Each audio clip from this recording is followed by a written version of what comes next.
In 1993, young nurse Melissa Hartman finished a late shift at Hurley Medical Center, walked across the sodium-lit parking lot along Longway Boulevard, and melted into the darkness, as if the city of Flint had swallowed her whole.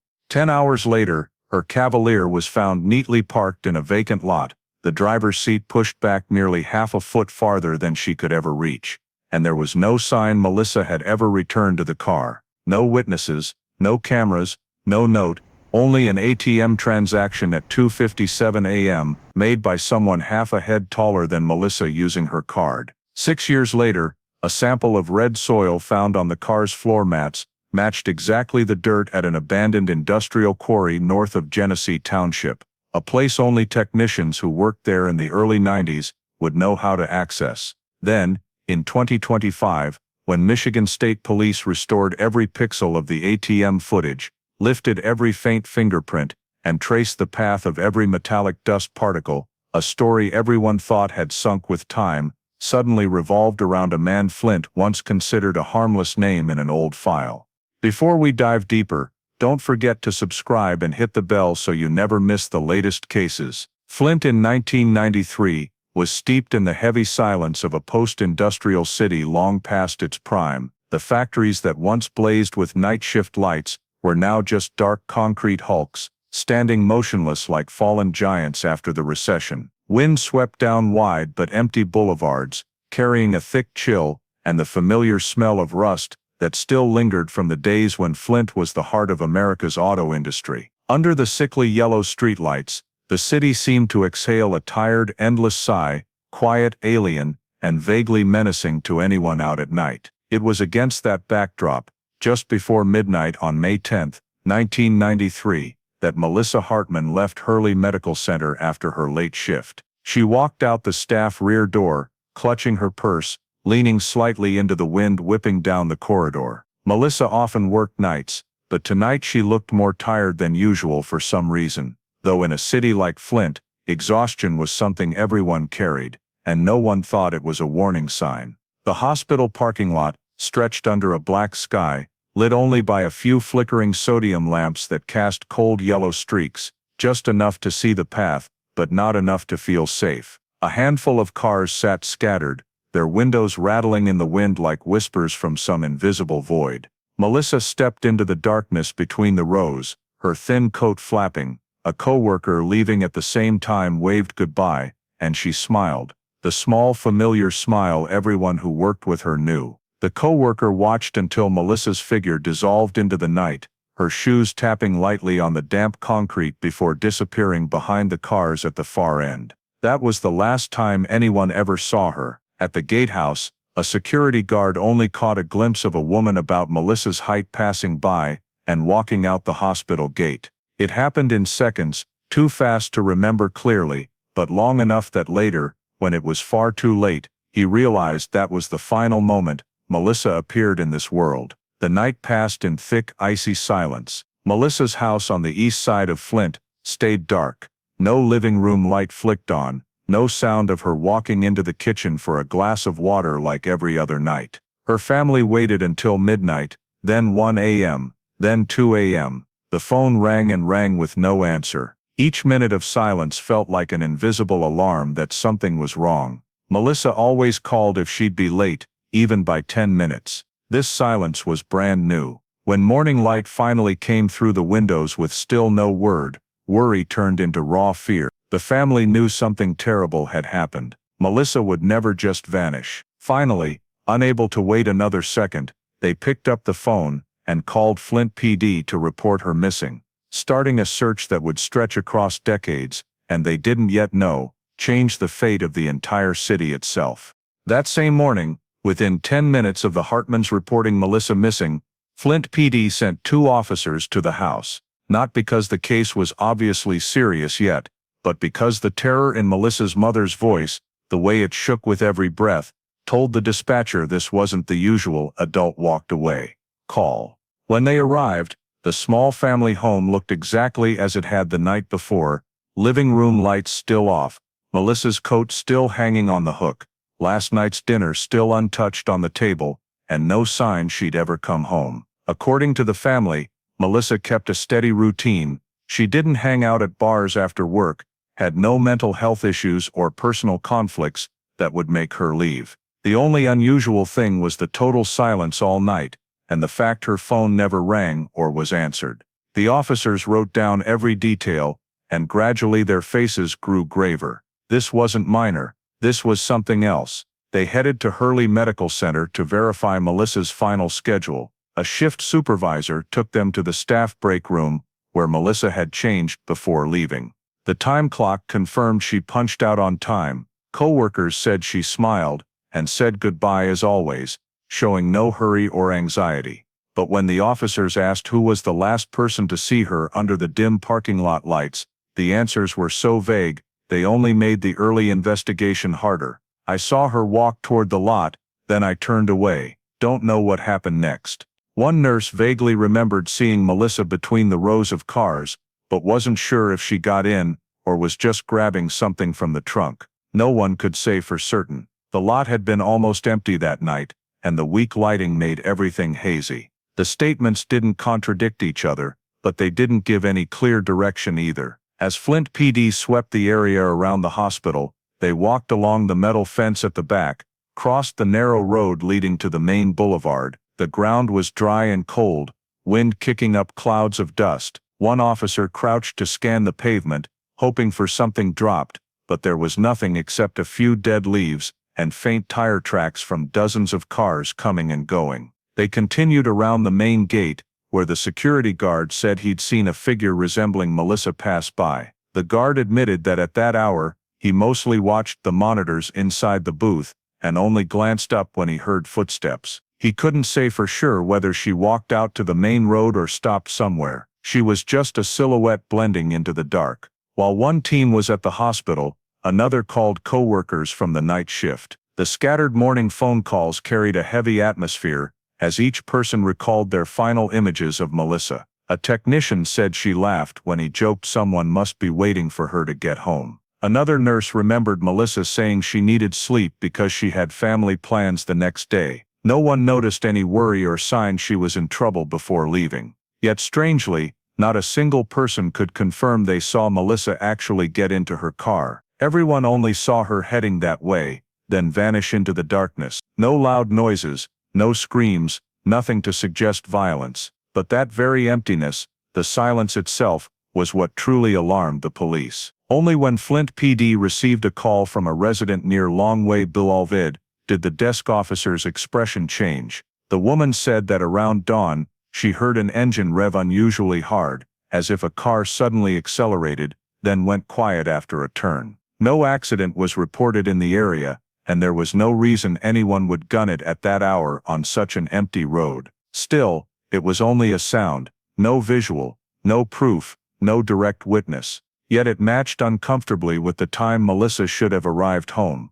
Based on all the initial information, Flint PD faced a dilemma. They had no evidence to call it a kidnapping, but they also couldn't treat it as a routine adult missing case. After compiling the family statements, cross-checking Melissa's stable personal history, and considering the sudden nature of her disappearance, Flint PD classified the case as suspicious missing, a rare category used only when the disappearance has unusual elements and criminal risk cannot be ruled out. In the internal report sent to headquarters, the lead officer wrote a line that made anyone who read it pause. No trace, no witnesses, no trail. The last person who saw her, nobody saw clearly. Tonight Flint swallowed a woman whole, and for Flint PD, this was only the beginning.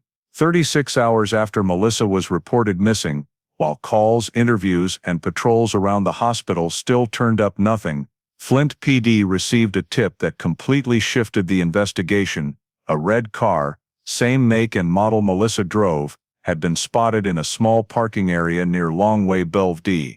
The lot wasn't next to any stores or large residential area, just a patch of old asphalt big enough for a few cars, usually used by people visiting the nearby park during the day.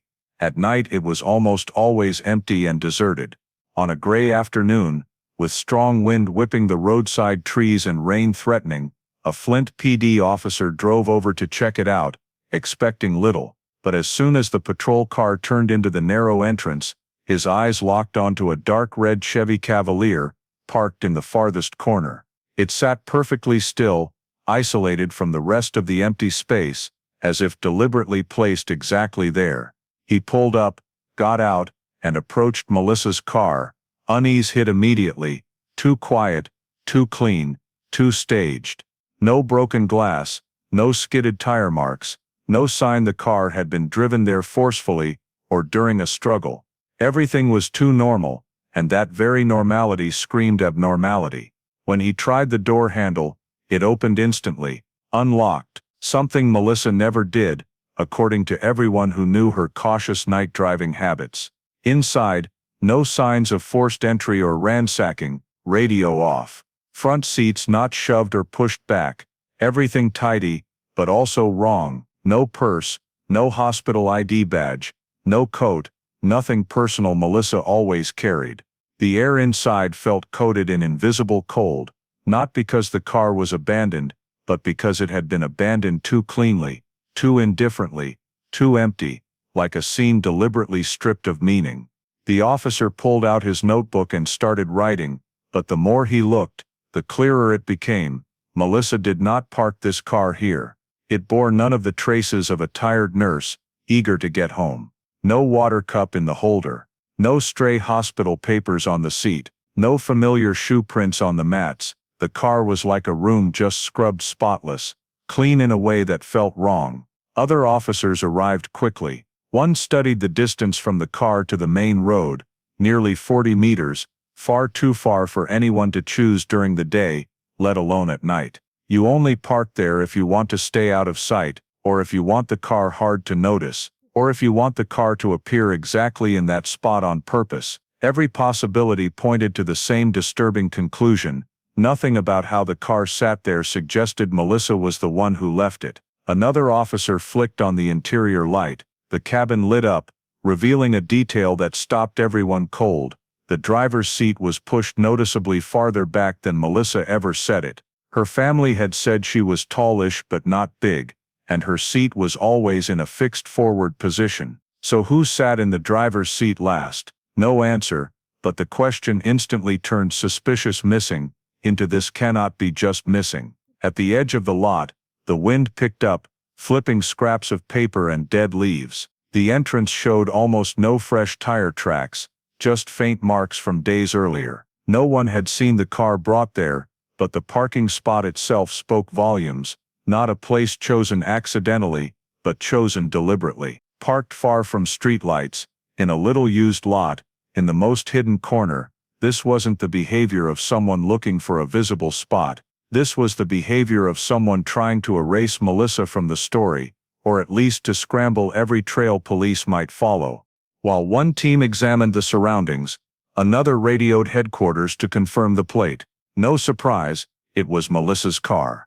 When confirmation came, the tension spiked. If her car was here, cleaned to a suspicious degree, the chances she had been in it the night before grew even fainter. No disturbance, no struggle, but also no Melissa. A young officer standing nearby watched the car in silence before saying what everyone was thinking, but no one wanted to voice. She didn't drive it here, it was placed. That simple sentence made them all look at the car again, as if they weren't looking at an abandoned vehicle, but at a silent message. A chilling ellipsis, deliberately left behind, a signal that Melissa had left this car long before, and whatever happened to her did not happen here. Even without direct evidence of a crime, the car instantly became the most important lead since Melissa vanished. It answered no questions, but raised dozens, about the last driver, the reason for this isolated spot when the car was brought, and most crucially, why every trace of Melissa had been erased so precisely. Flint PD didn't realize it yet, but the moment they found that car clean, indifferent, left in the cold wind, was the moment the Melissa Hartman missing person case turned a new page.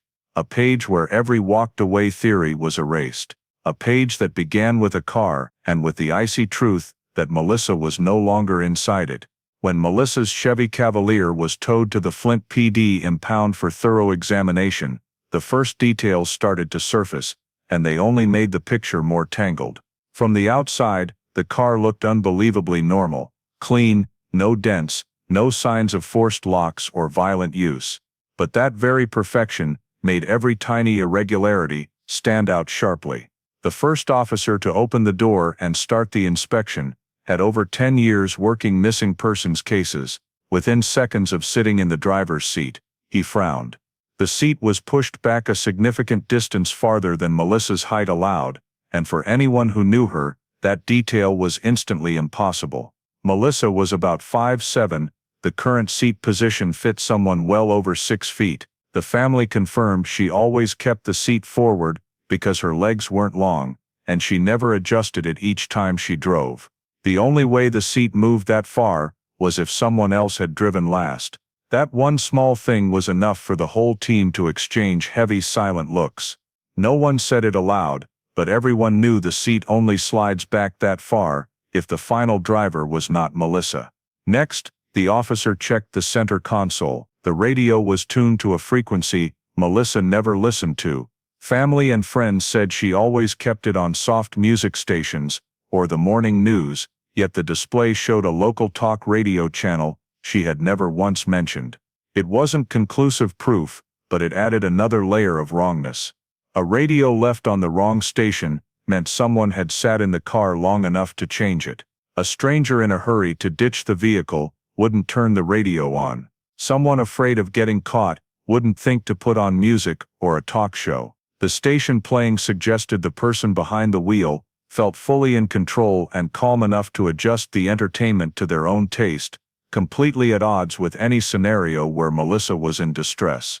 But it was the smell inside the car that made the officers pause longest. Normally, Melissa's car carried a faint perfume, the scent of old upholstery, and sometimes the antiseptic tang from the hospital where she worked. Inside the Cavalier now there was a different odor, very faint but unmistakable, industrial cleaner mixed with damp earth. A combination that didn't belong to Melissa and wouldn't appear naturally if the car had only been used for the commute to and from work. On the floor mats, especially the driver's and front passenger side, there was an ultra-fine layer of dirt, like someone had climbed in after walking through an unpaved area or open ground. It wasn't enough to call evidence, not enough to send to the lab right away, but it also couldn't be dismissed as random, because, according to the family, Melissa was meticulous about keeping the car clean, and she hadn't been anywhere dusty or sandy in the past 2 weeks. That made the thin layer of soil far more suspicious.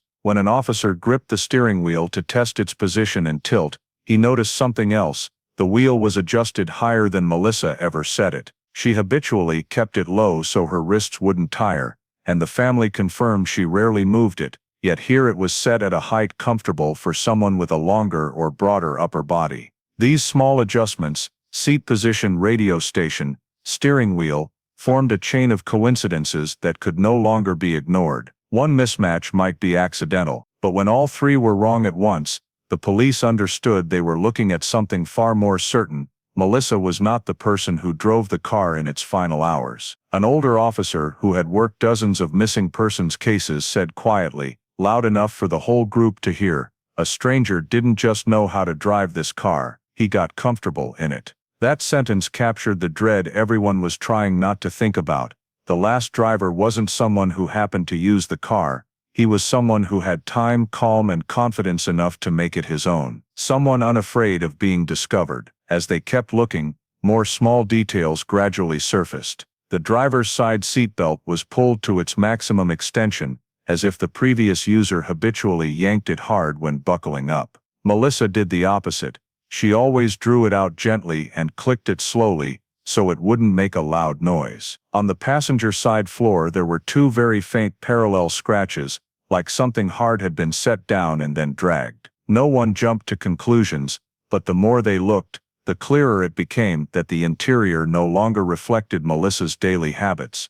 It reflected someone else's. Melissa not being in the car was frightening enough, but the car bearing the traces of a stranger, someone who had time to sit, drive, and adjust everything, felt far colder. A car that no longer felt like it belonged to its owner, but instead carried the imprint of an unknown person, is always a bad news to any investigator. Yet what stopped Flint PD longest was the unnatural cleanliness of the rear seat and trunk. Everything was pristine, No loose items, no spare blanket, no papers, no purse, nothing. It was as if the car had been stripped of Melissa's life, and then placed in that empty lot like an empty shell. There wasn't a single sign she had entered the car after leaving the hospital, or if she had, she left it long before it was parked there. In the impound lot, under harsh white lights bouncing off the red paint, the Flint PD team stood silent. They had no body, no crime scene, no direct witnesses, but they had a car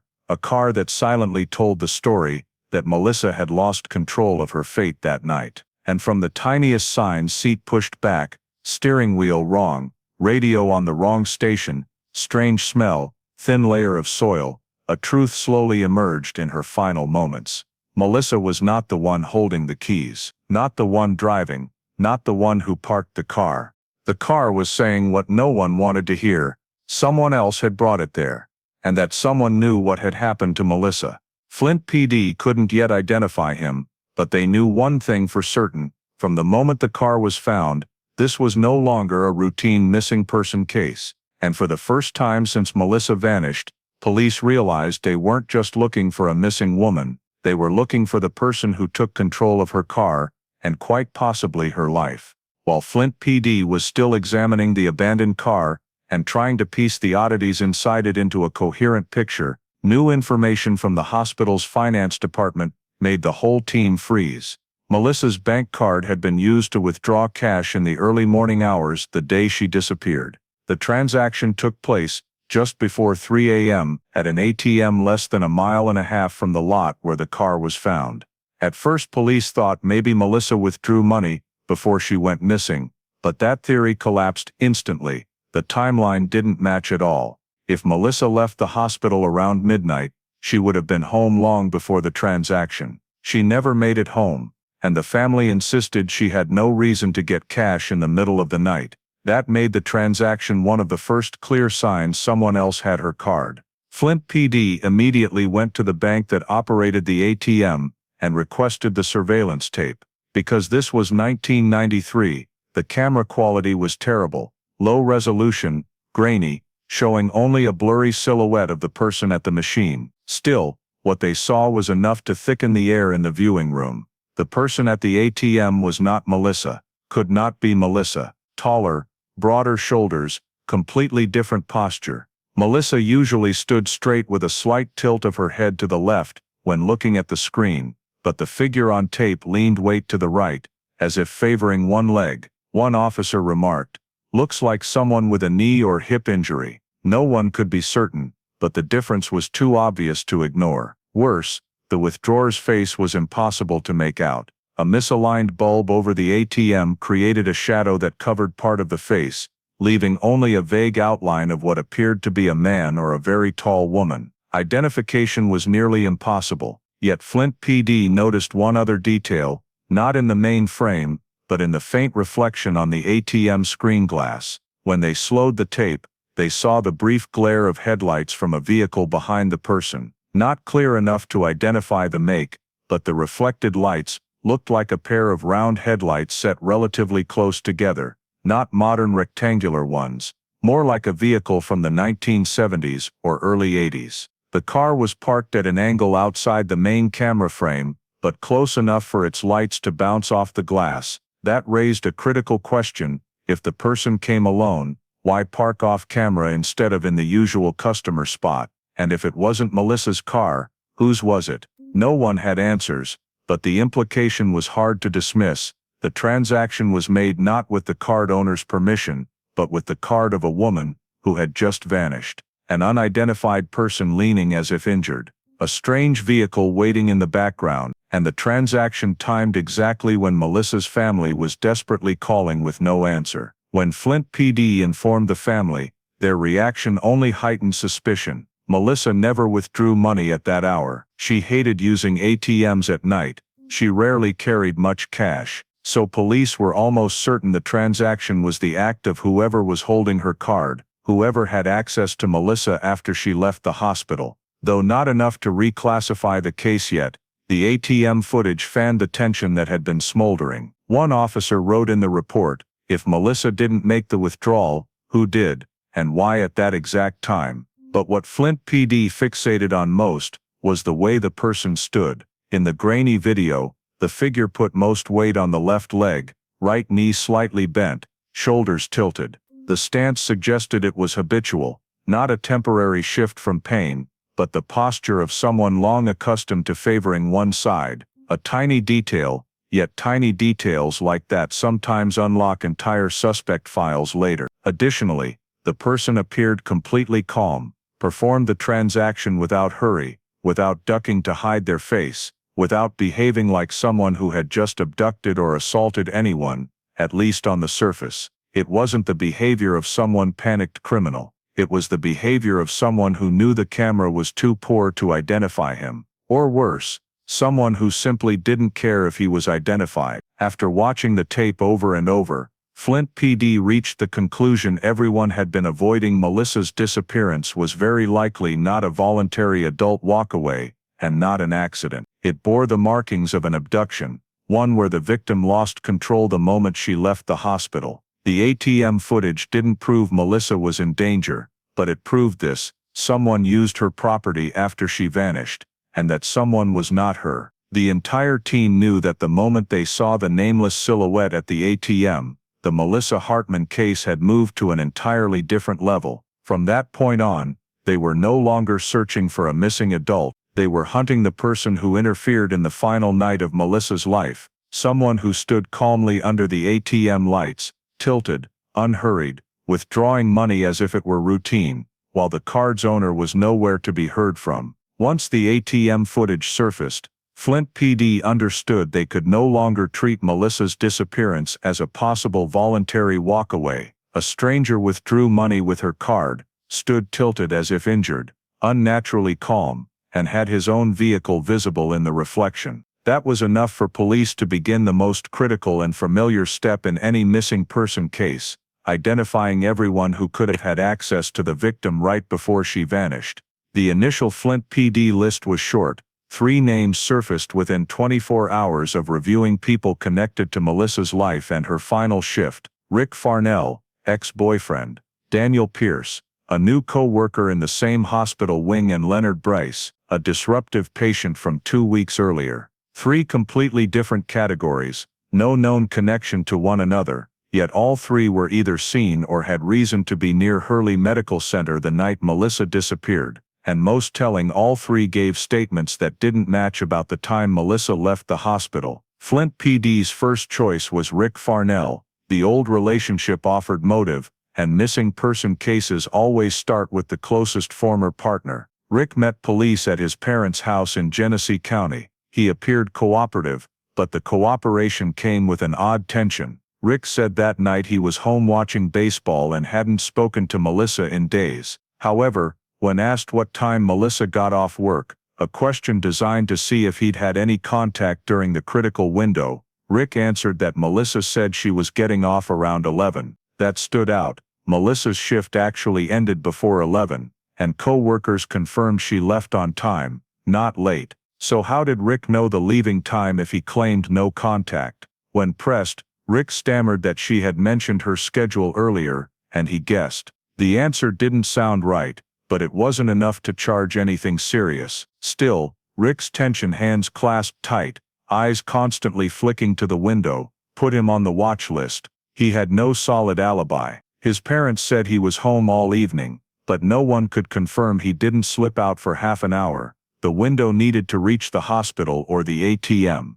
The second suspect was someone Flint PD hadn't expected to consider so soon: Daniel Pierce, the new surgical wing coworker, whose shift overlapped Melissa's by about an hour. Daniel didn't know Melissa well, but a nurse had mentioned him when describing who was still in the building that night. When called in for a statement, Daniel arrived looking tired and flustered. He said he left around 11:30 and saw nothing unusual, yet that statement immediately contradicted itself. His own shift ended much earlier, and admin records showed he clocked out over an hour before he claimed. When asked about the discrepancy, Daniel said he must have remembered wrong because he was exhausted. That might have been nothing, if not for one detail that made police pause. A security guard remembered Daniel walking past the gatehouse right after the figure resembling Melissa passed. In other words, Daniel left the hospital within minutes of Melissa's last sighting. When asked if he saw Melissa in the parking lot, Daniel answered too quickly and too flatly, "No, I didn't see anyone." The evasion wasn't in the words, it was in the speed, as if he wanted to shut the topic down before police could dig. Daniel also had no alibi for the time after leaving the hospital. He claimed he went straight home and crashed, but no one could confirm it. His shy, insecure demeanor could explain the nervousness, but in a disappearance, police can't ignore anything that feels off. The third suspect, and the one that baffled Flint PD most, was Leonard Bryce, the patient who had caused a disturbance in the ER 2 weeks prior. He had a history of yelling at medical staff, had been asked to leave the treatment area, and according to one guard, had been seen hanging around the hospital grounds the night Melissa disappeared. When questioned, Bryce was irritated and combative, repeatedly asking why he was being investigated. He claimed he was in the area, looking for a friend's house, but couldn't remember the friend's name or address, and had no proof he was anywhere else during the critical hours. Most troubling, when asked if he saw Melissa that night, Bryce replied, "I saw her leave the hospital close to midnight. But that was wrong.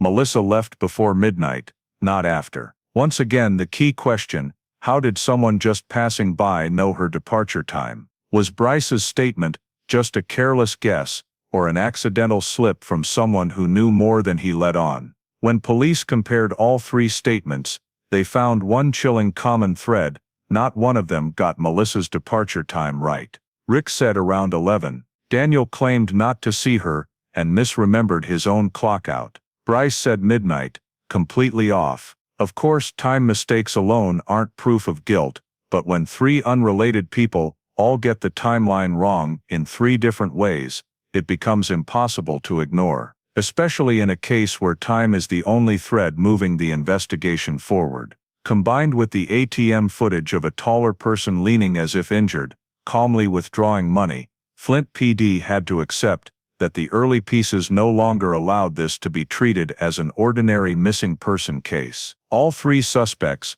lacked solid alibis. All three were either present or had reason to be near the hospital at the critical moment. All three gave inaccurate timelines that night, whether accidental or deliberate. None of them were arrested. None were cleared from the suspect list. But when the file was updated at the end of the day, with red underlined entries, Flint PD added a note heavy enough to thicken the air in the room: at least one of these three knows more than he's saying, and possibly, one of them is the person standing at the ATM. The fact that all three initial suspects could not prove their innocence convinced Flint PD they had to widen the search before the trail went cold. And as in every suspicious disappearance, the next step was to deploy the SAR team, search and rescue, made up of police volunteer rescuers, and a small group of local experts, who had worked many searches around the Flint River area. With Melissa's car found not far from Longway Boulevard, many believed the space around that road might hold the answer to what happened to her that fateful night. The next morning, as the sun barely rose, the SAR began expanding the search into areas Melissa might have accidentally turned into or been forced to enter: the riverbank, the dirt roads behind the old industrial zone, and the narrow strip of woods next to the abandoned factories. The Flint riverbank was searched first. The water flowed slow but murky, carrying dead leaves, bark fragments, and remnants from the days when the factories were still running. Years of pollution had made the riverbed nearly impossible to see through, hard to wade, and difficult to probe. Still, the dive team worked section by section, using drag hooks in the deeper pools. They looked for a purse, clothing, a phone, anything that could place Melissa there. After hours, the result was zero. No personal items, no shoe prints near the bank, no scrap of fabric or any sign she had ever been there. The brush along the river held no signs of struggle or freshly broken path. That silence, the absolute silence of the riverbank, left Flint PD both relieved they hadn't found a body, and more uneasy than ever, because there was still no clear direction. From the river, the search moved to the eastern industrial zone: hundreds of acres of dirt roads, abandoned warehouses, and rusted shipping containers. These buildings had once been the heart of Flint, where hundreds of workers clocked in and out every day. Now they were just rusting steel skeletons, broken windows, and crumbling walls reflecting a forgotten past. The SAR team checked every warehouse, every dark corner, every patch overgrown with tall weeds. They probed pits with poles, flashed lights into derelict trucks, and followed the faint trails occasionally used by the homeless. Yet, like the river, the industrial zone offered no answers. No fresh footprints, no unusual tire tracks, nothing belonging to Melissa. Everything was covered in months, or years of dust. Flint PD began to feel the pressure clearly. If Melissa hadn't gone home, wasn't near her car, wasn't at the river, wasn't in the industrial zone, then where was she? Just when every search avenue seemed to lead to a dead end, an unexpected detail surfaced from someone no one expected to matter. A taxi driver named Harold Lewis. Harold hadn't come forward at first, because he didn't think what he saw was relevant. He only spoke up after reading in the paper that Melissa's car had been found. In his interview, Harold said that on the night Melissa disappeared, around 1 a.m., he was driving his cab from Court Street toward Longway Boulevard, when he saw something that made him look twice: a woman who looked a lot like Melissa standing next to a white van in a vacant lot near the overpass. The woman stood slightly tilted, arms wrapped around her shoulders, as if cold or anxious. Beside her was a tall man leaning close to the driver's door, weight shifted to his left side.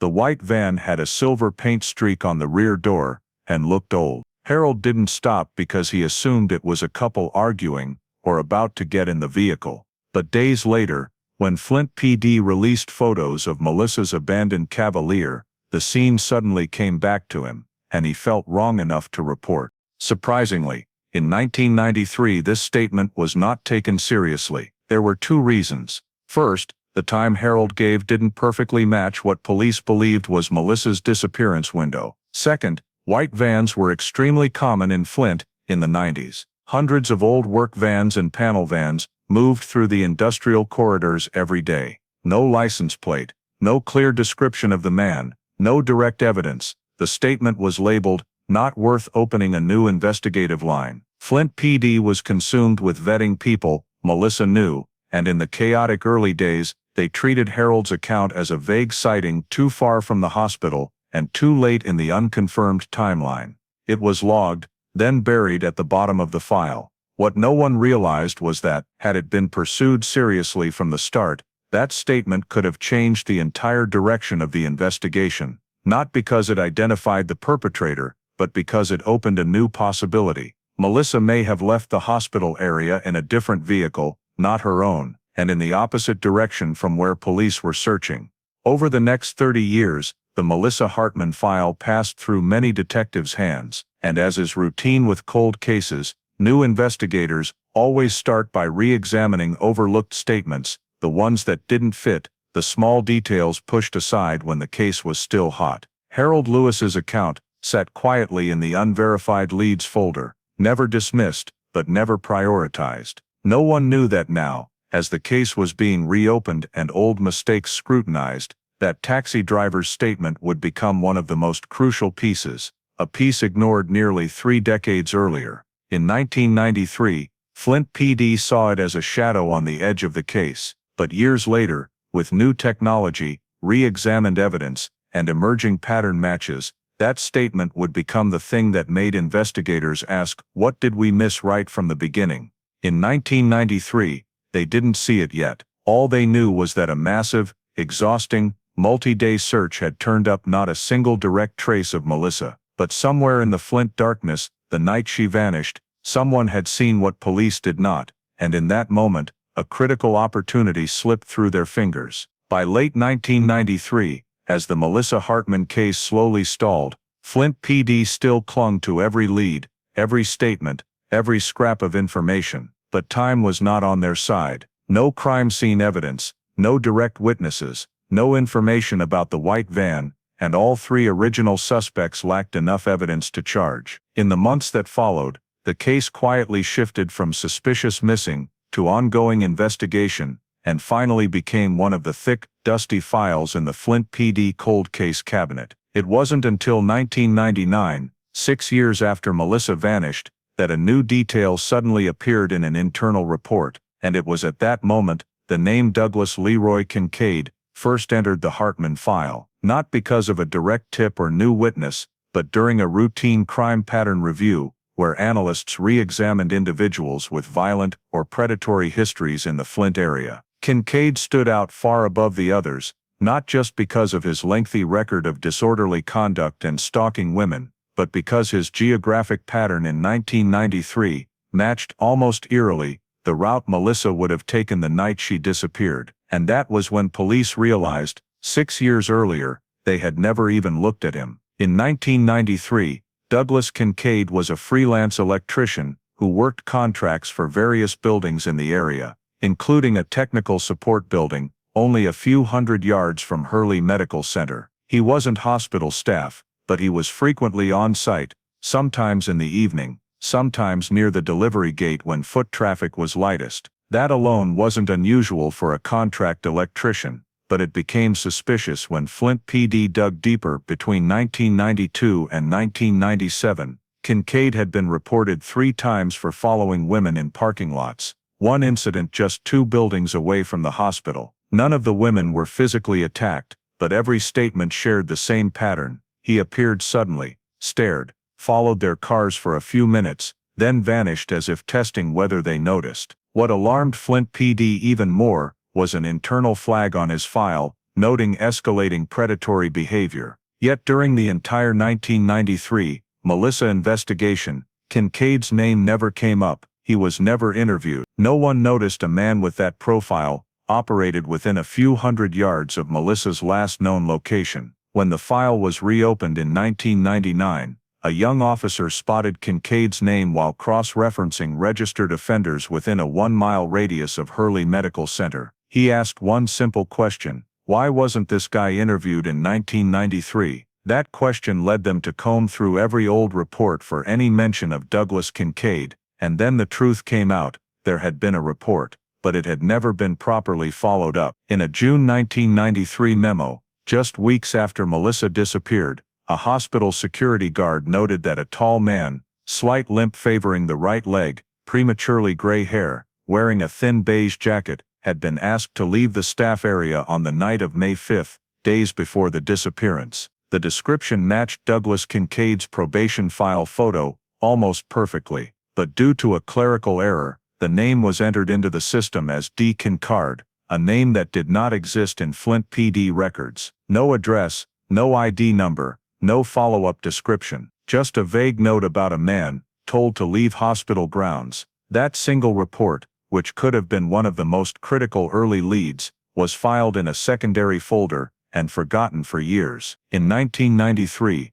when investigators searched the system, Kincard returned no hits, so no one ever connected the report to the real Douglas Kincaid, who had actually been escorted off hospital property. When Flint PD finally interviewed Kincaid in 1999 to clarify his presence near the hospital, he was unnervingly calm. He claimed that in 1993, he only worked a building nearby, denied ever meeting Melissa, and said he had no reason to be on hospital grounds after hours. His demeanor wasn't enough to arrest him, but it also wasn't enough to clear him. Yet with no physical evidence tying him to the night Melissa vanished, no witness placing him there that night, no van registered to him, no link to the ATM card, Flint PD had to close his file again. The truth is, he was never fully investigated. No one checked what vehicle he drove in 1993. No one verified whether he had a job at the hospital area building on the exact night Melissa disappeared. No one looked into his old documented knee injury,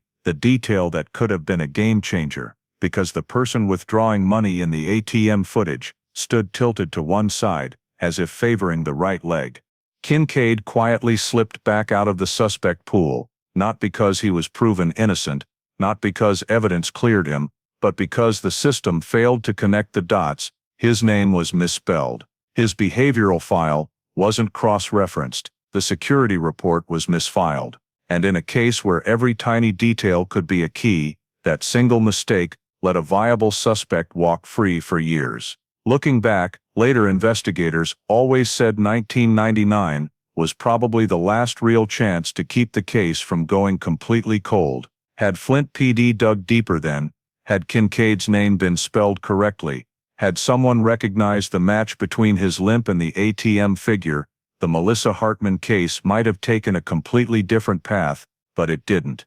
Kincaid was overlooked. The case sank deeper into the cold case vault, leaving a void no one filled. 7 years after Melissa vanished, the one person who might be able to explain what really happened to her, the man who had been within a few hundred yards of her the week she disappeared, lived free, unsuspected, unnoticed, and completely unaware that his name had once been written wrong in a report that could have changed everything. A viable suspect had been missed, not because he was too clever, but because one misspelled line threw the entire investigation off the only track that might have led to the truth. And from that moment on, the Melissa Hartman case officially became one of Flint's most frustrating cold cases, with the shadow of a man named Douglas Kincaid hanging silently in the background, unknown to anyone that he would one day return, many years later, to become the center of the largest investigation Flint had ever seen. When Douglas Kincaid's name was overlooked in 1999,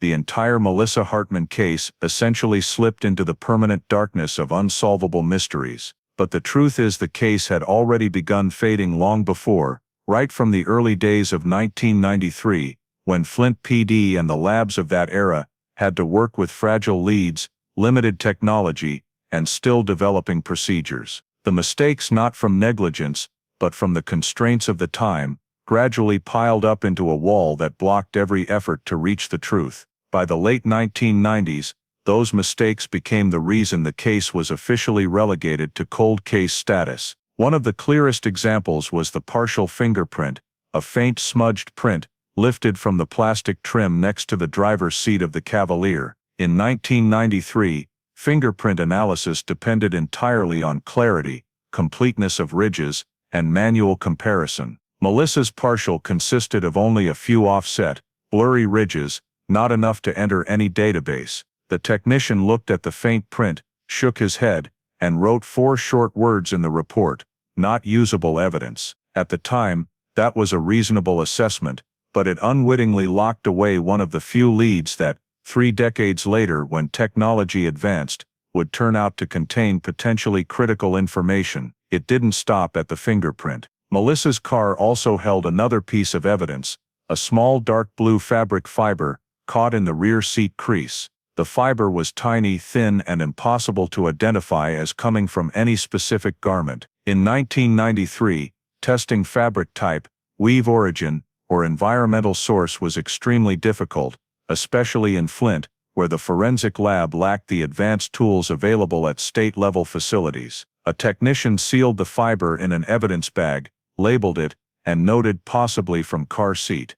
That single note meant the fiber was never sent to the state lab in Lansing.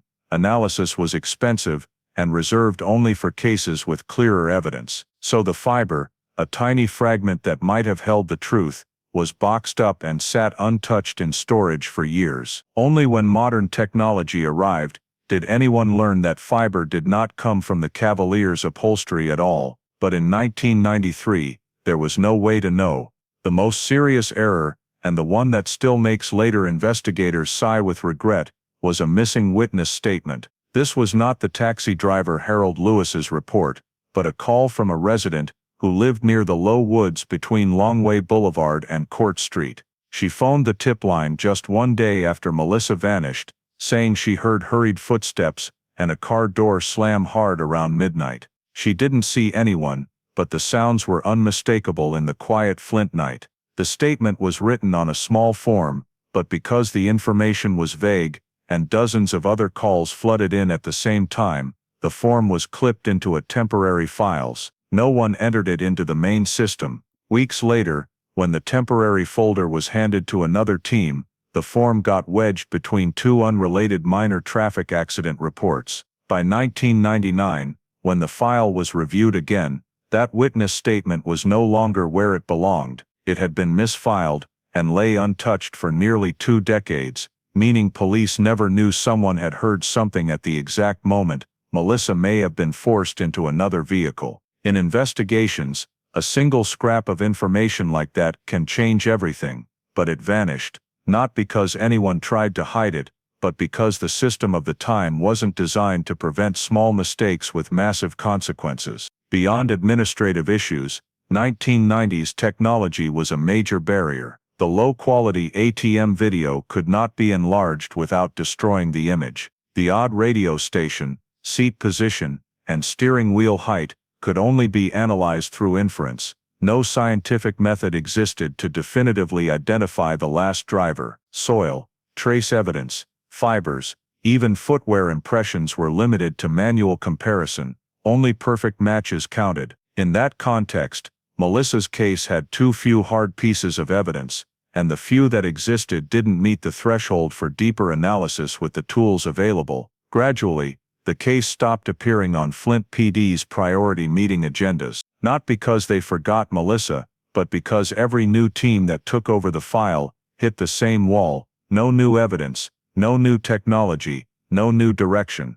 The original 3 suspects remained shadows, never cleared, never chargeable. The car told no further story. The ATM footage was useless at its resolution. Overlooked statements stayed buried. At the end of 1999, when Flint PD formally reprioritized its caseload, the Melissa Hartman file was moved to the cold case list, not because police abandoned her, but because they had exhausted every avenue possible within the limits of that era. A veteran detective wrote in the Phase Review report, "This file lacks conclusive evidence. If technology changes, the case may change." That sentence unknowingly became a prophecy for what would happen more than 2 decades later. But in 1999, it was just a cold, hopeless note acknowledging that the 1990s, with all its limitations, had turned this case into one of Flint's most intractable mysteries. A missed fingerprint, an untested fiber, a lost witness statement,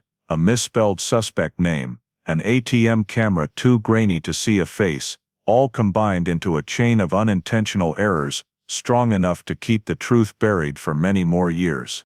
And from that point on, the Melissa Hartman case officially became a cold case, a file of paper, a family's memories, and a red car sitting silent in storage, waiting for technology that didn't yet exist to finally tell the story it had kept secret since 1993. Even though the Melissa Hartman case was pushed to the cold case list by the late 1990s, the file never truly died. Some detectives, especially younger ones, just starting out, would occasionally pull the box and look for anything that might have been missed. Then, in 2001, during a routine evidence reorganization sweep of the storage vault, a young forensic technician noticed a detail many before him had dismissed as unimportant: the layer of reddish sand stuck to Melissa's floor mats. The original 1993 report called it possible ordinary road dust, but the technician had grown up in northern Genesee County, where certain abandoned lots had distinctive red soil,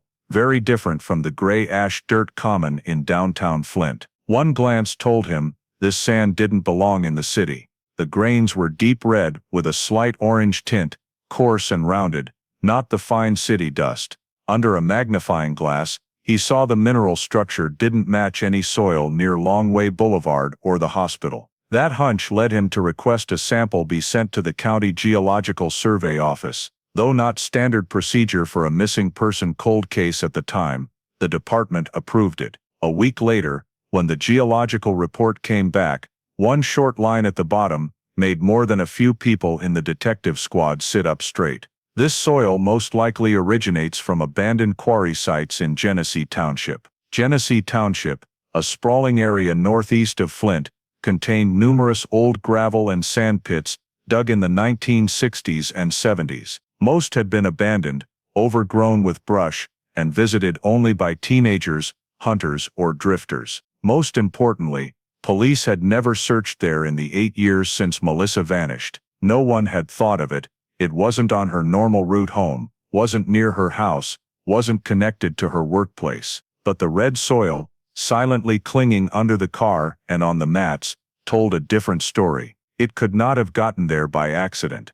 Melissa hadn't gone there, but her car, or whoever drove it, had. In the early 2000s, Soil analysis wasn't yet the powerful forensic tool it is today, but it was enough to shake up a case everyone thought had gone completely cold. The red Genesee Township soil had a unique signature: high iron oxide content, coarse grain structure, slight stickiness. Investigators in 2001 knew Flint had no red soil like that near Longway Boulevard or the hospital. The presence of those grains meant the car had been somewhere no one expected, and if the car had been there, so had the driver. Whether Melissa was still in the car at that point was the question the soil couldn't answer, but it planted an ice-cold realization: the original search direction had been wrong for years. They had scoured the hospital area, the vacant lot, the Flint River, the industrial zone, all south or southeast of the hospital. The soil pointed north, a direction never explored. This forced Flint PD to rethink the entire theory. Melissa did not head home on her usual route. If the car was driven north to the quarries, then brought back to Longway Boulevard to be abandoned, that showed deliberate movement. And in missing person cases, deliberate movement almost always means someone else's hand, not the victim's. An internal meeting was called that same week. When the soil evidence was laid on the table, many veteran officers went quiet. One said, "We've been looking in the wrong place the whole time." Another shook his head. "If the car made it to those quarries, she may never have left." No one said it out loud, but everyone felt the heavy weight settling over the case. Sadly, even though the soil opened a new direction, Flint PD lacked the resources to launch an immediate search. The quarry area in Genesee Township covered dozens of acres of rough terrain, deep pits, old excavation tunnels, thick vegetation. A full search required specialized equipment, cadaver dogs, even survey teams. But in the early 2000s, there was no budget for an 8-year-old cold case. And crucially, there was no direct evidence Melissa had ever been there. Only evidence the car had. Still, the soil was strong enough to change how Flint PD viewed the case. From that point on, they could no longer treat Melissa as a possible voluntary disappearance. The red dirt forced them to resequence every event. Melissa leaves hospital, vanishes in parking lot, ATM card used in early morning hour, car taken to unfamiliar remote areas, deliberately abandoned. Everything pointed to one conclusion: an abduction had occurred. Yet without a body, without a witness to coercion, without direct evidence of assault, Flint PD still could not officially reclassify the case as a homicide. But internally, from the moment the soil evidence surfaced, missing adult was no longer used. New notes in the cold case file carried a far darker phrase: suspicious abduction, high probability. Even so, the fact that the quarries had never been searched kept the case in limbo. No one knew what happened there, and no one knew that many years later, that very area would become the center of the investigation of the century, when the final pieces finally surfaced. But in the early 2000s, the red soil was only a warning. This case had not followed the natural path of a disappearance. It had followed the path of someone in control. And that alone turned the Melissa Hartman mystery into an abduction. One where the answer no longer lay in what Melissa did, but in what someone else had planned all along. And from the moment that red dirt appeared in the car, the case stopped being the story of a missing woman. It became the story of someone who drove her car, and her fate, to a place Flint PD had never imagined. When the soil evidence proved Melissa's car had been somewhere police had never searched, Flint PD began re-examining every piece of physical evidence, hoping to find one more overlooked fragment. And on an August day in 2002, while a forensic technician used low-angle lighting to re-inspect the car floor one more time, a detail emerged. One that previous examiners had dismissed as ordinary dirt: a faint footwear impression. It wasn't a complete print, no clear outline, but enough to reveal the tread pattern. That pattern didn't match the athletic shoes Melissa usually wore, nor any common dress shoe. It was a deep, aggressive lug pattern made of small square blocks alternating with straight grooves, the distinctive sole of industrial work boots worn in metal fabrication plants or machine shops. Those boots offered high traction, oil resistance, and heat tolerance, were heavy, and rarely worn by anyone outside the trade. The technician immediately saw the anomaly. Melissa didn't work in heavy industry, didn't know anyone who did, and certainly didn't wear that type of boot. So whose footprint was it? And why was it on the passenger side floor mat, the side she would not have been sitting on the night she vanished? To determine the origin, Flint PD sent the footwear impression sample to GM Metal Center, one of the largest metal plants in the region, where thousands of workers had once been employed on auto part production lines. There, safety boots were mandatory, and most workers were issued boots with a nearly identical sole tread pattern. Not long after, GM responded, yes, the shoe print inside Melissa's car matched the standard sole design issued to GM technicians in the early 1990s. Almost instantly, the pool of people who could have left that print narrowed dramatically. It was no longer any man, not a pedestrian near the hospital, not a random citizen who accidentally stepped into the car. The person who left the print was almost certainly someone who worked or had worked in mechanical technical repair or metal fabrication, places where this exact type of boot was issued. This prompted Flint PD to re-examine records of temporary or night shift workers in the city area in 1993. And then, the name Douglas Leroy Kincaid appeared again. This time not by mistake, not by geographic coincidence, but because of one clear line in the GM Metal Center employment records. Kincaid had been on the temporary labor list at the plant in 1993. He hadn't worked long, just a few months on a summer contract repairing electrical equipment for the factory. But that was enough for him to be issued the deep tread safety boots identical to the ones found in Melissa's car. And in Flint at that time, far fewer people had this type of boot than today. Besides permanent employees, only a small group of contract laborers or auxiliary technicians were issued them. Among the contract workers from that period on record, Kincaid was one of the rare few who met both criteria. He had worked near the hospital area and had worn boots that matched the impression in the car. When police connected this to what they already knew about him from the 1999 cold case review, the picture began to sharpen. His name had been misspelled in the 1993 security report. He had been kicked out of the hospital grounds just days before Melissa vanished. He had a history of stalking women in parking lots, and now the shoe print in Melissa's car, though faint, bore the tread pattern of the exact boots he had once been issued. Flint PD started to realize the number of people in Flint in 1993 who owned this type of boot might have been only a few dozen. Of those, only a small subset had any reason to be near the hospital the night Melissa disappeared, and within that small subset, only one person had ever been ordered by hospital security to leave the staff area the same week Melissa went missing. Still, the shoe print wasn't enough to charge anyone. It was faint, and couldn't be directly compared to an individual boot sole, so Flint PD couldn't treat it as prosecutable evidence. But it was strong enough to elevate suspicion against Kincaid,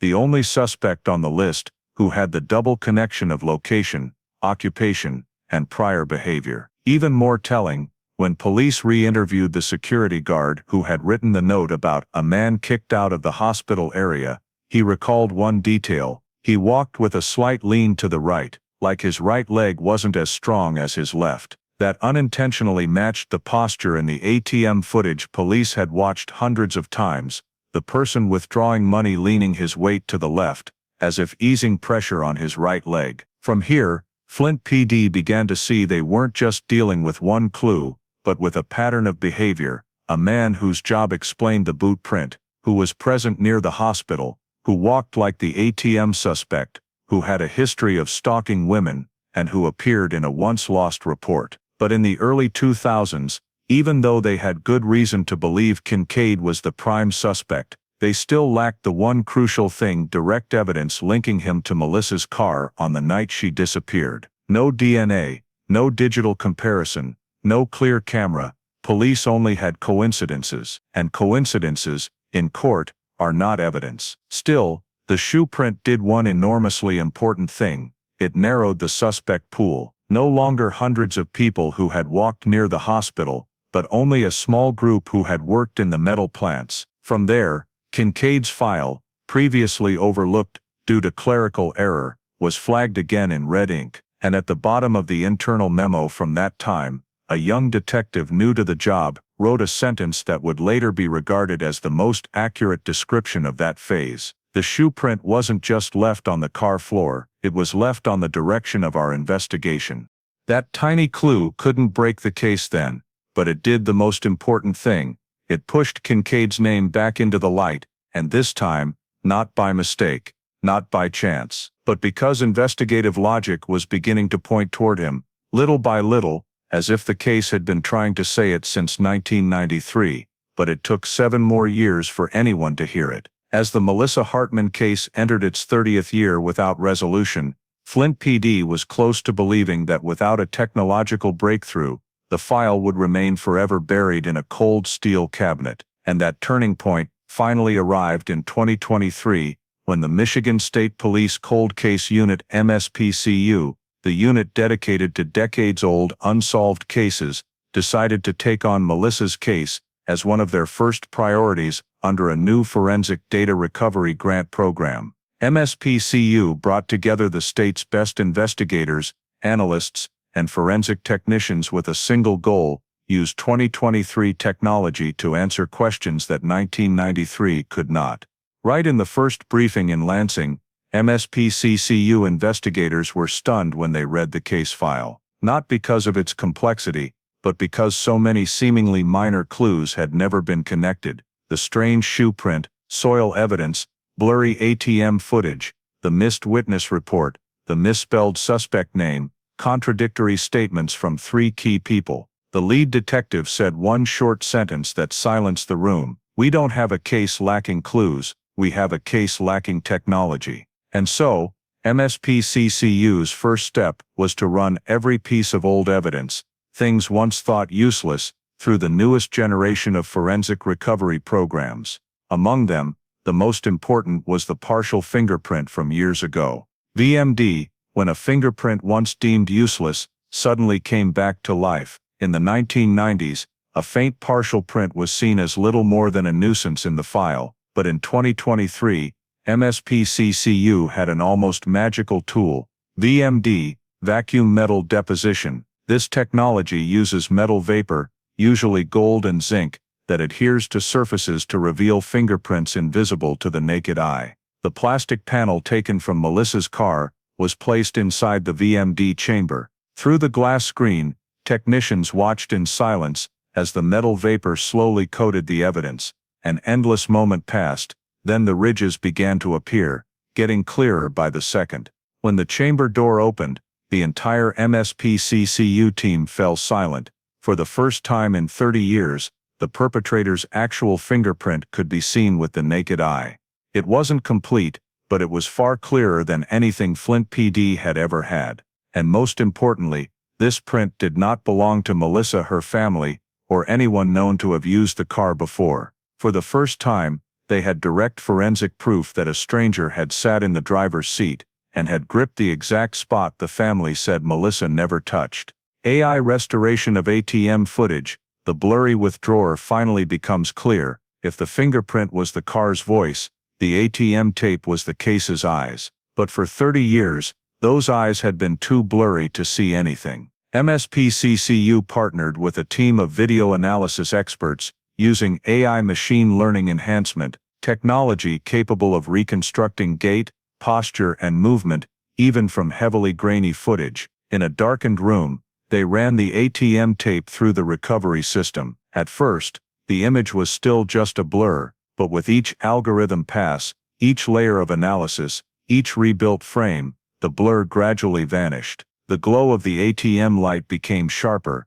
The outline of the person withdrawing money was no longer an undefined shadow. And then the first critical piece of information emerged. The withdrawer's height was estimated at 5'11" to 6'1", at least 5'7" inches taller than Melissa. Next, the AI analyzed the tilted stance and detected abnormal movement in the right leg, consistent with injury records of some Flint metal workers from that era, most notably Douglas Kincaid, who had suffered a minor injury during his shift at GM Metal Center in 1993. Finally, the team enlarged the reflection visible on the ATM glass and saw the shape of an older van, with headlight spacing that matched the model Kincaid drove in the early 1990s. That moment left the room completely silent. 6 scattered pieces: Kincaid's job, his abnormal gait, the white van, the shoe print, the 1993 hospital report, and the ATM footage, suddenly fit together, as if they had always belonged together, only waiting for the right technology to connect them. Reprocessing trace evidence, when meaningless evidence suddenly becomes useful. MSPCCU didn't stop there. They re-examined every piece of trace evidence: fibers, soil, dirt on the carpet, even tiny fragments that Flint PD had once ignored due to lack of testing capability. The green fiber, once dismissed as seat cushion debris, was analyzed using microspectrophotometry, which can precisely identify fiber type, dye, and weaving process. The results sent chills through everyone. It did not match Melissa's car interior at all, but was consistent with fibers from technical jackets or industrial work uniforms. The red soil was compared using modern mineralogical analysis and matched 97% with soil from a specific mine in Genesee Township. Mine 4, which had been a main GM Metal Center construction site from roughly 1989-1991, and where Kincaid had worked in his younger years. The faint shoe print on the floor was reconstructed using shadow extraction techniques, producing a clearer tread pattern, enough to conclude it belonged to the technician boots issued to GM workers between 1992 and 1994. Each clue on its own wasn't enough to prove anything, but together, they formed the first forensic web in 30 years, someone who had worked in a mechanical environment, who had driven to the Genesee Township mine area, who wore standard GM boots, who was spotted near the hospital, and who used Melissa's card to withdraw money, was the person who sat in her car. For the first time, the data started to line up 3 decades earlier. The case had failed because every piece lay scattered in different file drawers. But in 2023, after MSPCCU reanalyzed everything, the data suddenly aligned in a way that was frightening in its logic. Fingerprint, not Melissa's, belongs to a man, driver's seat position. Shoe print, GM technician boot, matches the type Kincaid once wore. Soil, Genesee Township mine, where Kincaid had worked. ATM footage, tilted posture, matching height, van reflection similar to his vehicle. Fiber, from work coveralls, not Melissa's. 1993 security report, man kicked out, walked with right leg limp. Statements from Rick, Daniel, Bryce, all had timeline inconsistencies, but none of them had the occupation or movement habits that matched the boot print, soil, and ATM withdrawer behavior.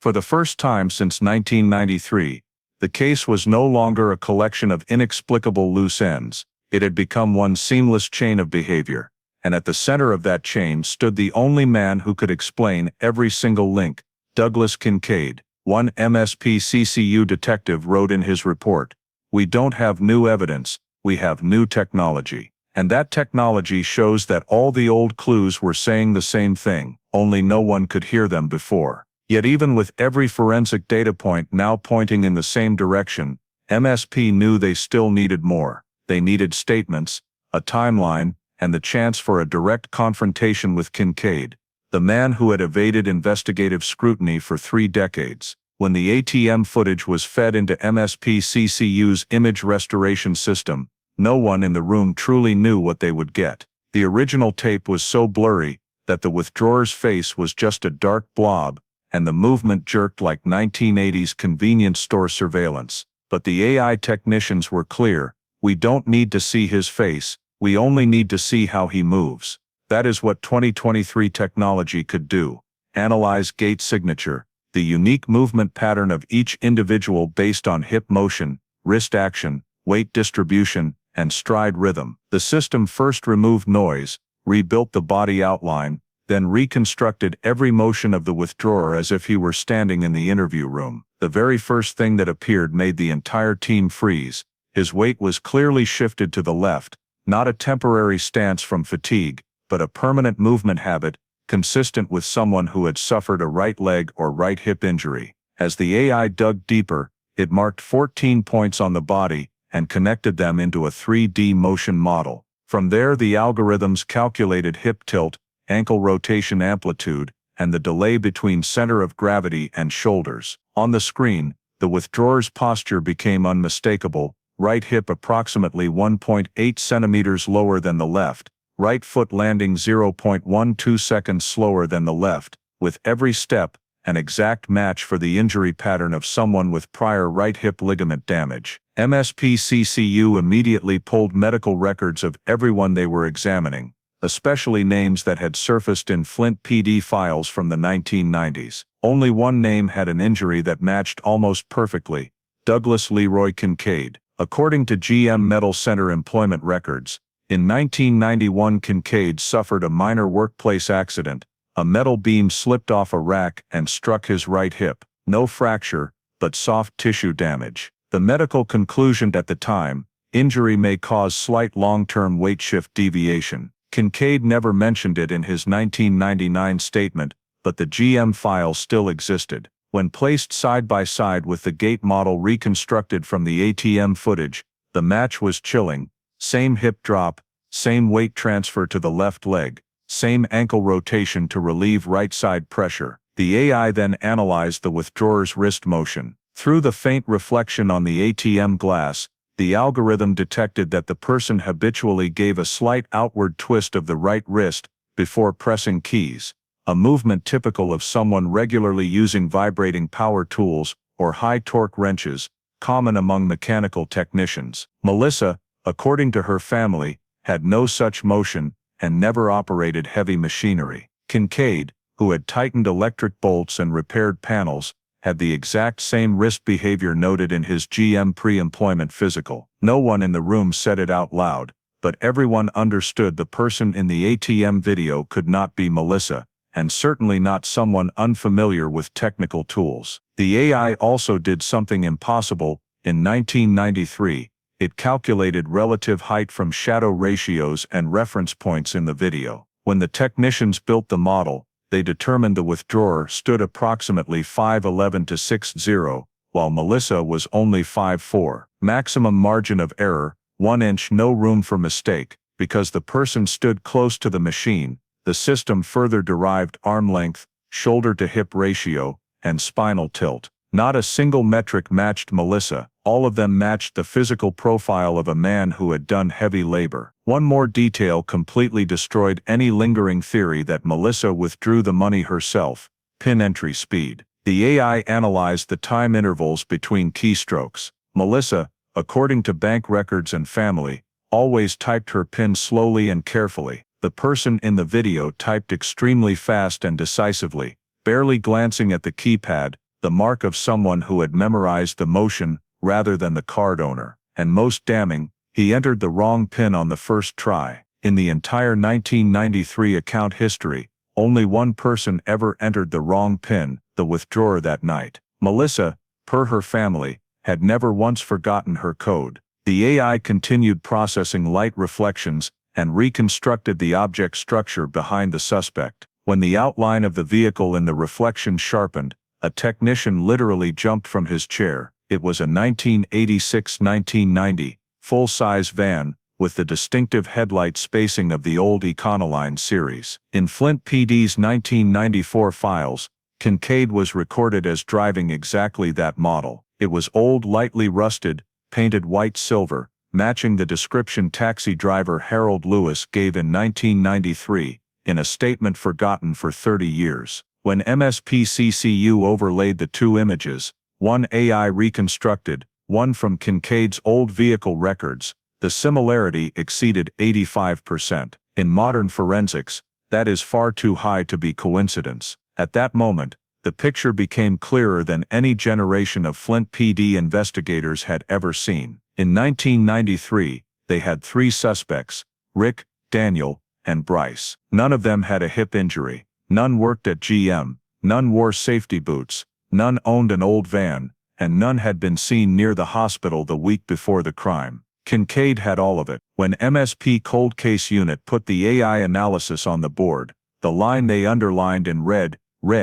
ATM footage effectively eliminates the possibility that the victim withdrew the money herself. Once that possibility was gone, every theory of she left on her own, or voluntary disappearance collapsed. The withdrawer was male. He had a hip injury. He moved like a technician. He drove a van matching the reflection, and he was there at a time when Melissa was no longer in contact with her family. One MSP investigator said the sentence that silenced the room: "If we'd had this technology in 1993, the case wouldn't have lasted 30 years. When those findings were entered into the internal suspect analysis system, the algorithm eliminated Rick first. No physical matches whatsoever. Daniel next.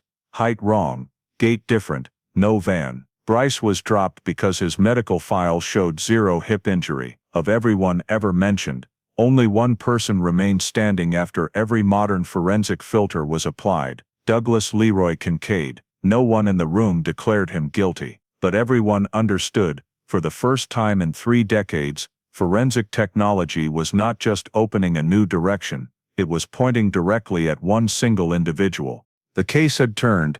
It was no longer about, how did Melissa disappear? It had become the far more dangerous question: what did Kincaid do on the night of May 10, 1993, and why does his trace appear at every critical point in Melissa's disappearance? Once the AI-restored ATM footage made the reflection of a white van clearer than ever, MSP Cold Case Unit knew they had to focus heavily on that vehicle. For years the van had been only a vague detail, a shadowy vehicle in taxi driver Harold Lewis's 1993 statement, never clear enough to pursue.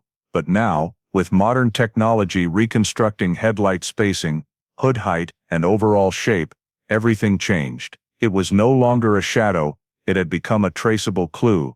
DMV records were reopened, this time targeting anyone who could have owned that model in 1993. When the list was narrowed to individuals already in Flint PD files, one name popped up almost instantly: Douglas Leroy Kincaid. DMV showed he had registered a 1987 Ford Econoline, color white-silver. It wasn't a common vehicle, yet it matched the ATM reflection eerily well. However, when MSPCCU asked DMV for the full vehicle history, they discovered something odd.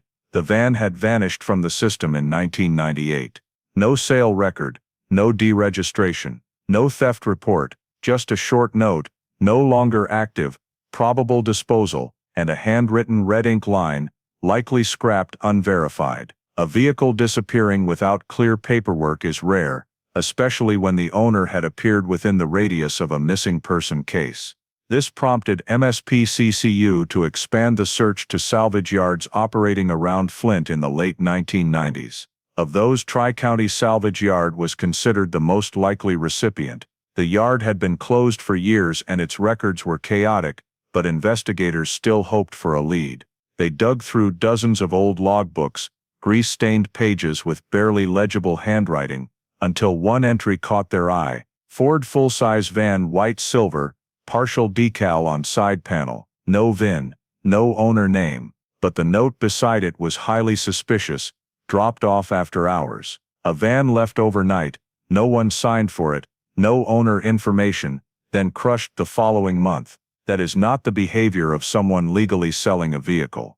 That is the behavior of someone who wanted the vehicle to disappear from sight. MSPCCU immediately went to the old crusher area searching for any remaining physical trace. After hours of digging, they found one small piece, a curved silver decal fragment, scorched on the edges, stuck to a metal plate at the bottom of the former crusher pit. Forensic technicians took the decal fragment back for analysis. When compared to photographs of Kincaid's van from 1991, preserved in old tax records, the curve of the decal matched almost perfectly in shape, scale, and placement. It did not prove it was Kincaid's van, but it strongly indicated the van crushed at Tri-County was extremely similar to the one he once drove. Parallel to the forensic work, MSPCCU released a public call for witnesses who remembered Kincaid's van. A week later they received an anonymous call from a middle-aged man: "I don't want my name out there, but I worked the same job site with Doug back in '93-'94.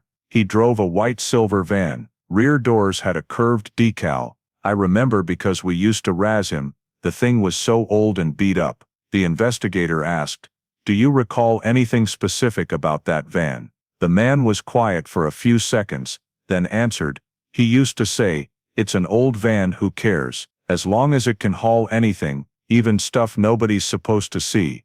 Back then I thought he was just bragging, but later, when I heard about the missing girl, it gave me chills. The man added that Kincaid's van disappeared quietly. One day I still saw him park it at the site. The next he said it broke down, then nobody ever saw it again.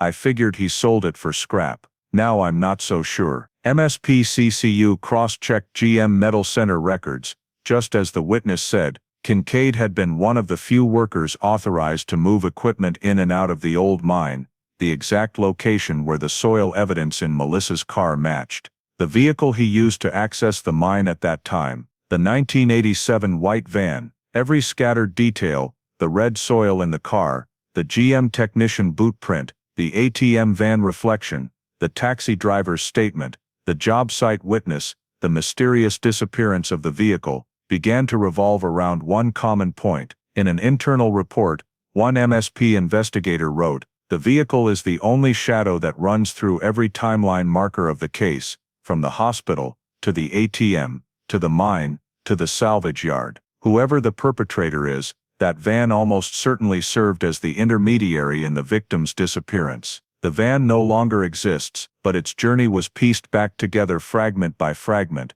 like a forensic map. I appeared near the hospital the week before the crime, chased off by security. I appeared in the ATM footage, very likely appeared at the Genesee Township mine, and was finally destroyed without paperwork in 1998. 30 years earlier, Flint police could not know those details were connected. The technology didn't allow them to join the fragments. But in 2023, the van, even though gone, became the single most important link pulling the Melissa Hartman case out of the dark. It was not just the suspect's vehicle, it was the forensic through-line across 30 years, connecting the past to the present, turning scattered clues into one unified story. And every one of those paths, from the video, from the soil, from the boot print, from the decal, from the witnesses, began converging on a name the investigators could no longer ignore: Douglas Leroy Kincaid.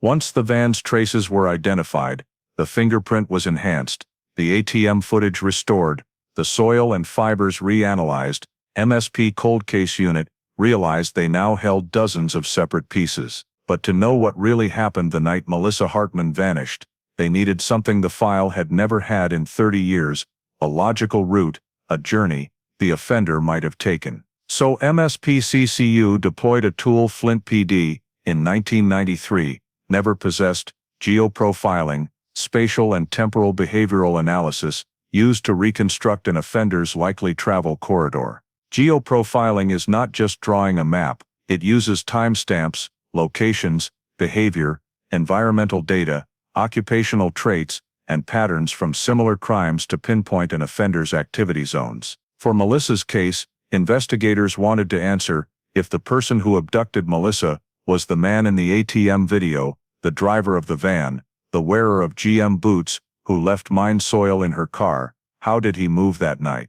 MSP started with the most certain point: Hurley Medical Center. Based on the last confirmed sighting of Melissa leaving work, and the security guard's statement of seeing her silhouette past the gate, they placed her estimated departure from hospital grounds between 11:03 and 11:06 p.m. Next, they analyzed where her car was abandoned, more than a mile from the hospital on Longway Boulevard, in a vacant lot described in 1993 as having strange tire tracks. From the position and angle the car was parked, geoprofiling experts concluded the car was not dumped in panic, it was parked straight, no skew, in a spot that allowed a fast exit in another vehicle, consistent with an offender comfortable operating multiple vehicles. From those 2 points, they built a corridor of movement, defined by streets, traffic light patterns of the era, and the ATM camera. One striking pattern emerged: the route from the abandonment site to the ATM was only 4-5 minutes by car,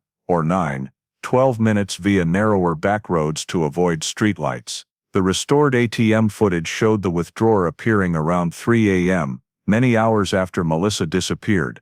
This raised a critical question: was her car moved to the vacant lot immediately after she was taken, or was it used again hours later? MSPCCU re-examined the soil evidence in Melissa's car. The red sand layer showed little compression, meaning the car did not sit long at the mine.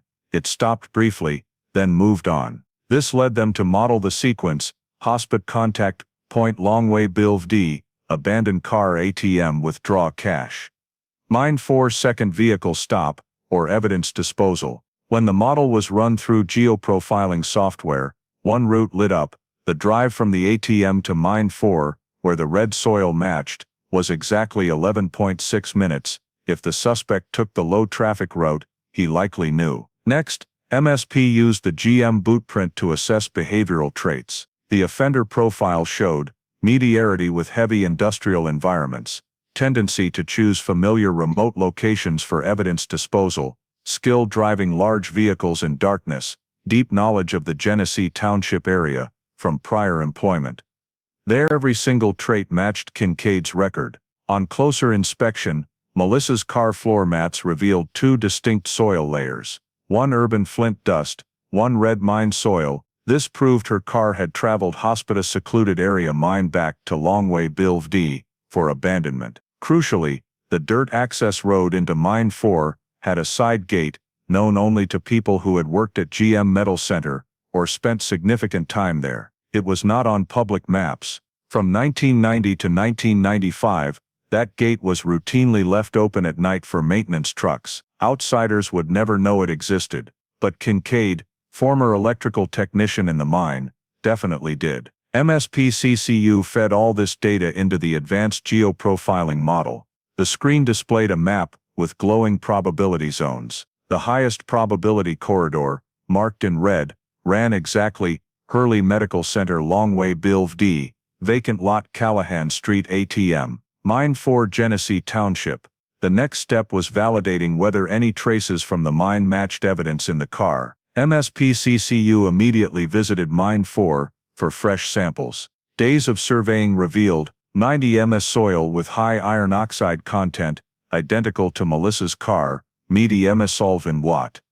Airborne metal dust with compounds matching the micro debris in her seat crevices, and critically, a discontinued synthetic insulation fiber used in industrial transformers until 1994, the exact fiber found in Melissa's floor mats. No one in 1993 had thought to test for industrial fibers, but 2023 technology missed nothing. This meant Melissa's car didn't just go to the mine, it went to the old industrial equipment sector, where Kincaid had worked night shifts from 1989-1991. When the model was finalized, MSP concluded that the night of May 10, 1993 was not chaotic or random. It followed a clear sequence: 1. Approach victim in a dark area near the hospital. 2. Drive victim's car to a secluded spot to switch vehicles. 3. Use victim's card at an ATM during a no-camera window. 4. Take second vehicle, the van, with victim to the mine, where offender knew the terrain. 5. Return to Longway Bilv D and abandon the car. For the first time in 30 years, the case was no longer a string of disconnected events. It was a route, a deliberate journey, executed by someone who knew every corner of Flint and Genesee Township. Inside MSP, one sentence kept being repeated: only one type of offender would choose Mine 4 as a stop, someone who once belonged there. And the only person on the old suspect list, the only one who could return to that mine at night unnoticed, the only one with GM Metal Center employment during the exact years the mine was active, was the same man who appeared in every other forensic analysis: Douglas Leroy Kincaid. Geoprofiling did not just reconstruct a route, it reconstructed logic, a logic Flint PD in 1993 had never seen. A logic that in 2023 finally revealed the shape of the man behind the disappearance. Once the geoprofiling model was complete, and every forensic data point converged, MSP Cold Case Unit knew they could not wait any longer. 32 years after Melissa Hartman vanished, it was time to confront the man at the center of every fact head-on: Douglas Leroy Kincaid. He lived quietly in an old rented house on the outskirts of Flint, working odd jobs, almost isolated from neighbors. He had no idea that for months MSP had been reconstructing his entire movements on the night Melissa disappeared. The confrontation day was a bone-chilling February. MSP approached him with a witness summons, not an arrest warrant yet. No cuffs, no shouted commands, just two neatly dressed investigators inviting him to Lansing to verify some old records. Kincaid agreed almost too quickly, as if he wanted to prove he had nothing to fear, or as if he believed 3 decades had buried every mistake. In the interview room, the camera light came on. The investigator began gently, "We just want to talk again about 1993. You worked near Hurley Medical Center back then, right?" Kincaid nodded, completely unguarded. "I did electrical, old job." For the first few minutes he was cooperative, overly cooperative, but as every carefully planned interview does, MSP did not start with accusations. They let him talk. He spoke fluently about his technician work, about fixing panels at Mine 4, about the years 1991, 1993, when Flint hadn't yet fallen so far. He sounded confident, until the investigator changed the subject. "Kincaid, do you remember anything about the night of May 10, 1993? He leaned back in his chair. "No, 30 years ago. Who remembers that?" The investigator nodded. They didn't argue. They slid a black and white map of Flint across the table. "Did you ever drive Longway Boulevard around that time?" He snorted. "Probably. Everybody drove that road." The answer sounded reasonable, but MSP was waiting for the next one. The investigator asked, "Are you familiar with the ATM location on Callahan Street?" That detail had never been released to the public. In every news report, every press summary, it was only listed as an ATM near Longway Bliv. No one outside the police and the perpetrator knew the exact location. Kincaid stared at the map for a moment, then said casually, "Yeah, the machine's in the corner, right by the glass door. Bright white light at night, right?" The two investigators froze. No one had mentioned the glass door. No one had mentioned the corner placement. No one had said anything about the white light. He had just described the exact ATM from the video. One investigator asked again to confirm, "Did you ever withdraw money there?" "Once in a while," he replied. "Easy to find. Open late." That would have sounded normal, if not for one fact. In 1993, Kincaid had no bank account. He paid rent with money orders from the corner store, and was paid in cash. The investigators didn't react. They just made a note. First statement, contradiction. The interview continued. They asked about the van. "Kincaid, you once owned a Ford Econoline, right?" He hesitated for a second. Tiny, but the camera caught it. "I had a little truck. Sold it a long time ago." "Where did you sell it?" He frowned. "Don't remember. Some dealership." The investigator flipped open the file in front of him. "DMV has no record of a sale, no transfer paperwork, no final inspection. Can you explain that?" Kincaid's face tightened. He gave a thin smile. "Maybe they lost it. DMV screws up all the time." That was when the investigator placed on the table the photo of the silver decal fragment, recovered from Tri-County Salvage Yard. "Do you recognize which vehicle this piece came from?" Kincaid stared at the decal for a long time. He shifted in his seat. For the first time, his voice dropped. "I don't know." But his hands clenched together. Classic stress cue the investigators were trained to spot. They pressed on Kincaid. "You once told a coworker, your van could carry things nobody's supposed to see. What did you mean by that?" He shot up. "I don't remember. That was 30 years ago." The demeanor changed completely. No longer calm, no longer smirking, no longer pretending not to care. The investigator rode the emotion, not giving him time to regroup. "Do you know about the GM boot print left in Melissa's car?" His eyes widened. "Whose car?" "Who?" "Melissa Hartman." Kincaid swallowed hard. One small moment, but enough for the camera to catch the physiological reaction. He looked left, the direction known as a marker for someone constructing a statement. The investigator lowered his voice. "You say you remember nothing about that night, yet you just described the exact ATM location. You say you withdrew money there, even though in '93 you had no account. You say the van was sold, yet the decal turns up in a salvage yard. You changed your attitude the moment we mentioned the van. How do you explain all this? Kincaid braced his hands on the table edge, trembling slightly. I don't know. You guys are making this up. This is a setup. One investigator replied, We're not making anything up. We're matching data. The interview went on for 2 more hours, and in those 2 hours, Kincaid changed his story 7 times. First said he didn't remember Longway Bliv, then claimed he drove it every week. First said he never had a van, then said I think I sold it to somebody. First said he didn't know the ATM, then described it down to every detail. First said he never worked at the mine, then volunteered details about his 1991 shifts. Every change was logged, flagged, and cross-referenced with forensic data.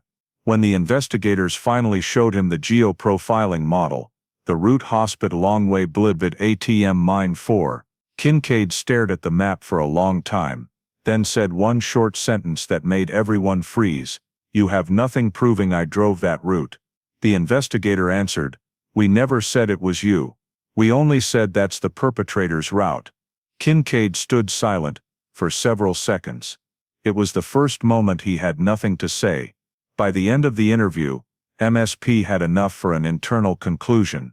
Douglas Leroy Kincaid was officially the prime suspect in the disappearance of Melissa Hartman, not just because of forensics, not just because of geoprofiling, not just because of behavior, but because in an interview room in 2025, he had placed himself at the center of the case with statements no innocent person could possibly make. After the 2025 interview, as Kincaid left the room visibly tense, and with a statement riddled with contradictions, MSP Cold Case Unit understood they were at the most critical point in the case, the moment when every scattered clue from 3 decades finally formed a complete forensic chain of reasoning. No longer gut feelings, suspicions, or vague theories. For the first time, data from 1993, 1999, 2001, 2023, and 2025 merged into a logical system that no one, not even the suspect, could easily dismantle. The lead investigator opened the next morning's briefing with one simple line. We need to prove one thing. Everything the case left behind points to one man. Fingerprint driver's seat suspect. The first piece MSP presented was the one considered useless in 1993. The partial fingerprint. Once VMD enhanced it, the print was clear enough to establish, not Melissa's, not her family's, not any mechanic who had ever worked on the Chevy Cavalier. Most importantly, the print was located exactly where a driver rests their hand, next to the seat, right by the seat adjustment lever. That told 2 critical things. 1. Whoever left the print had sat in the driver's seat, not just opened the door or leaned in.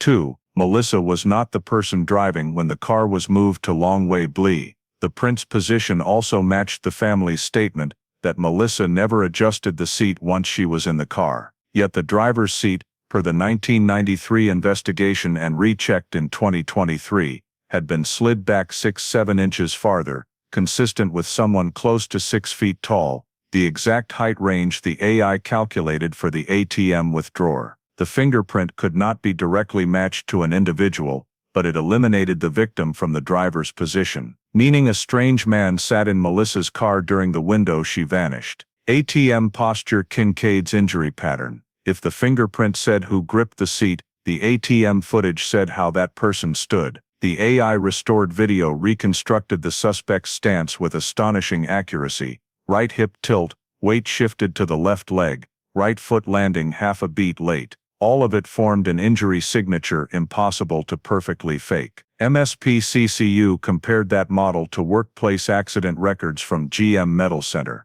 Only one name matched: Douglas Leroy Kincaid, injured on his right hip in 1991, documented as potentially causing long-term weight shift deviation. Additionally, the suspect's height in the footage, 5'11" to 6'0", matched Kincaid's personal records. The AI even analyzed wrist motion, the slight outward twist before pressing keys, typical of workers using vibrating tools. Once again, it fit Kincaid's electrical technician occupation perfectly. The ATM footage didn't just remove Melissa from the act of withdrawing money, it removed Rick, Daniel and Brees from the suspect list.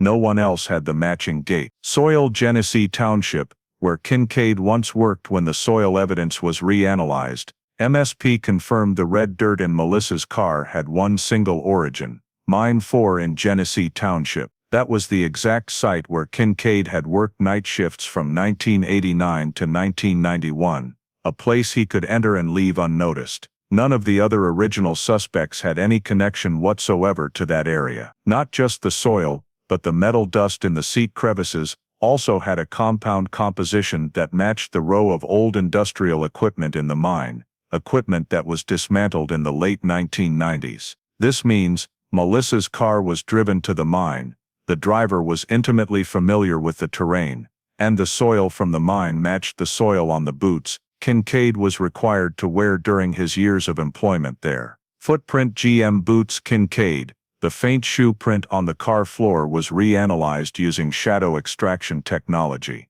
The tread pattern emerged much clearer, proving it belonged to the technician safety boots issued to GM Metal Center workers between 1992 and 1994. The list of people who had that exact boot in the year Melissa disappeared was extremely small. It grew even smaller when filtered to those ever seen near the hospital. And in the end, only one name remained on the entire cold case list. Douglas Leroy Kincaid, who wore that exact boot at the precise time of the crime. None of the original three suspects had ever worked in heavy industry. None had ever owned that type of boot. None had ever left a technician tread print in Melissa's car. All the data pointed to the same man. MSP Cold Case Unit built the forensic chain, a complete forensic chain of reasoning. On the whiteboard, every clue was placed in its spot, connected by sharp red lines. Fingerprint on driver's seat tall male, not the victim. ATM gait analysis right hip limp matches Kincaid's injury pattern. Suspect height matches Kincaid's personal record. Soil from Mine 4 where Kincaid once worked. GM footprint boot issued only to GM worker. Kincaid was in that group. White van crushed in 1998, matches the vehicle he once owned, matches the reflection in ATM footage. Shifting statements in interview correctly described unreleased ATM location details. When every line was drawn, the figure at the center was clear, no longer a possible suspect, no longer a name once overlooked. Every single piece, each from a different era of technology, each once dismissed as useless, revolved around one solitary individual, Douglas Leroy Kincaid. The lead investigator concluded in the internal memo, no single clue by itself can convict Kincaid, but every clue combined, with statistics, logic and modern forensics, eliminates everyone else and leaves only one person standing. Kincaid cannot explain these points, because only the person who was actually there on the night of May 10, 1993 would know them. For the first time in 32 years, the investigation no longer had mere suspicion, it had a complete forensic chain of reasoning strong enough to narrow the case to one direction, powerful enough to move the file into the search warrant phase and prepare for the next step. Once the forensic chain was finalized, and the 2025 interview proved Douglas Leroy Kincaid could not explain details only the perpetrator would know, MSP Cold Case Unit held an emergency meeting with Flint PD to launch the next phase. Operation Flint, the operation to arrest the suspect after 3 decades of a frozen case. This was not just an arrest warrant, it was a meticulously coordinated action, because everyone understood, if Kincaid truly was connected to Melissa Hartman's disappearance, he might react dangerously when cornered. Operation Flint was executed at 5 a.m., the time the suspect was least likely to leave the house, and when his reaction time would be slowest. MSP and Flint PD split into 2 teams. One approached the front door, the other circled to the back to block any escape. When police knocked and announced the arrest warrant, Kincaid did not open immediately. Body camera audio captured the sound of his footsteps pacing inside, then stopping dead still. The investigator had to repeat a second time. "Mr. Kincaid, this is a court-issued arrest warrant. Open the door now." Finally the door cracked open. His face appeared half in shadow, half in the yellow porch light. But what caught the investigator's attention was not his expression, it was his hands. He was still wearing old technician gloves, the kind used when working on electrical panels or handling chemicals. At 5 a.m., in a house with no active technical equipment, what was he doing before we got here? One officer whispered, as he was handcuffed and read his rights. Kincaid offered no resistance, but his eyes darted constantly, scanning each officer as if trying to gauge how much they knew. He did not ask why am I being arrested, or protest innocence. He only said one strange sentence, 30 years, why can't you just let it go? That was not the statement of an innocent man. That was the statement of someone who believed time had erased every trace, and was shocked to discover technology had outrun him. House search items that cannot be explained. Immediately after Kincaid was taken away, MSP brought the search team inside. The house was small and cluttered, but several items made the investigators stop cold. 1. An old pair of GM technician safety boots. The boots were in a wooden cabinet, the tread pattern still clearly visible, and identical to the design of the print in Melissa's car. They were worn and old, but the sole shape was unmistakable. When forensic technicians examined the sole under light, several groove lines matched the negative spaces in the faint 1993 print. It could not be proven these were the exact boots that left the mark, but they were the same model, same era, same issue, and Kincaid had never disclosed that he kept his old GM boots. 2. A box of technician gloves and industrial cleaning chemicals. There were no large mechanical tools in the house, yet he still kept bottles of metal oil cleaner, rust remover solvent, and mild chemicals once used in electrical shops. These items were not illegal, but they made no sense for someone who had left the trade almost 20 years earlier. One investigator remarked, "Does he keep this stuff out of habit, or because he once needed to erase something?" 3. A 1993 Flint map, marked in red ink. The most critical item was in an old desk drawer, a paper map printed in 1993. 3 red marks appeared on it, one at Hurley Medical Center, one at Longway BDA where Melissa's car was abandoned, and a third on the edge of the Genesee Township mine, exactly where the soil evidence matched. There was no legitimate reason for him to keep an old Flint map. There was no legitimate reason for the 3 key locations of the crime to be marked. When later asked, Kincaid only said, "Just an old map, I collect them." But the investigator wrote in the report, "An innocent person does not keep a map marking the 3 most critical points of a crime he claims no involvement in." Suspicious behavior at arrest. As he was led to the car, Kincaid turned back to look at the house as if he had forgotten something inside. An officer asked, "Do you need anything?" He answered softly, almost a whisper, "Too late now." What MSPCCU found most telling was his reaction. When during the search, they mentioned the white van, he stopped breathing for a beat. His face changed color, then he immediately blurted, "I don't have that van anymore. Don't look for it. Don't look for it." The phrase made the entire team look at one another. No one had asked about the van in that moment. He volunteered it. Kincaid officially charged with the items seized from the house: GM boots, technician gloves, chemicals, the 1993 map marked at 3 key points, combined with the fingerprint not belonging to Melissa, the ATM gate matching his injury pattern, soil from the mine where he once worked, the technician boot print matching the GM line, and the contradictory statements in the interview. MSP and Flint PD made the official decision. Douglas Leroy Kincaid was charged with first-degree criminal kidnapping and listed as the prime suspect in the disappearance of Melissa Hartman. The briefing room fell silent as the decision was signed.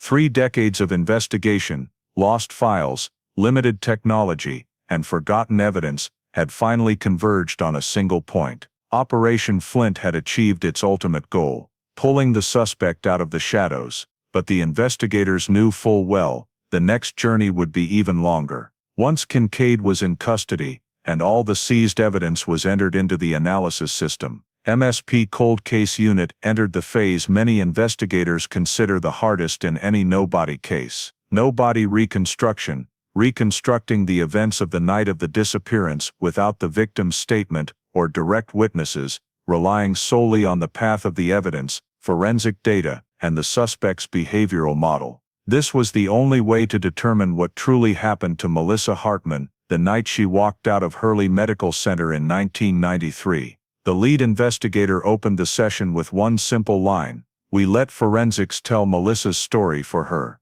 Melissa leaves the hospital, the starting point of the chain of events. The most certain data remained the last confirmed sighting of Melissa.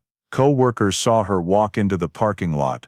Security saw her silhouette pass the gate, and no one saw her get into her car or leave the hospital grounds the usual way. The absence of any sign of struggle in the parking lot led MSP to believe Melissa was approached verbally, not with immediate violence. This is common in cases where the offender knows the area, knows shift patterns, and knows the moment the victim is most isolated. Given the dim lighting, empty space, and Melissa's cautious personality, MSP hypothesized the approach was not instantly violent, but happened in the blind spot between rows of cars, out of camera and guard sightlines. Kincaid, with his experience around the hospital and ability to observe movement habits, could have waited for exactly that moment.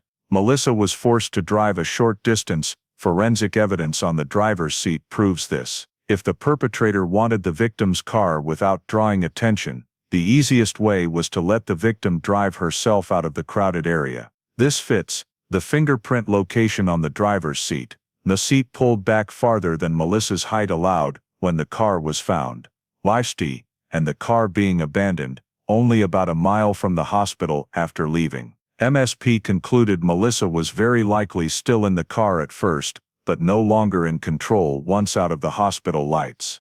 Based on where the car was abandoned, and how neatly it was parked, MSP believes the perpetrator had Melissa either drive or be forced to drive to a more secluded spot, then switched vehicles, most likely the white van. Vehicle switch point. The white van reflection in the ATM footage is the key. From Longway Bellevue to the ATM, the route functions like a corridor the offender controlled well. Few streetlights, abandoned industrial area, Mia's dark enough to switch vehicles unnoticed. The Cavalier being parked neatly shows controlled, unhurried behavior, consistent with a technically trained offender accustomed to maneuvering large vehicles, like Kincaid. Geoprofiling shows this layout makes sense. The perpetrator needed to ditch the victim's car as soon as possible to avoid being seen. Switching to the van, his familiar vehicle, opened the next phase.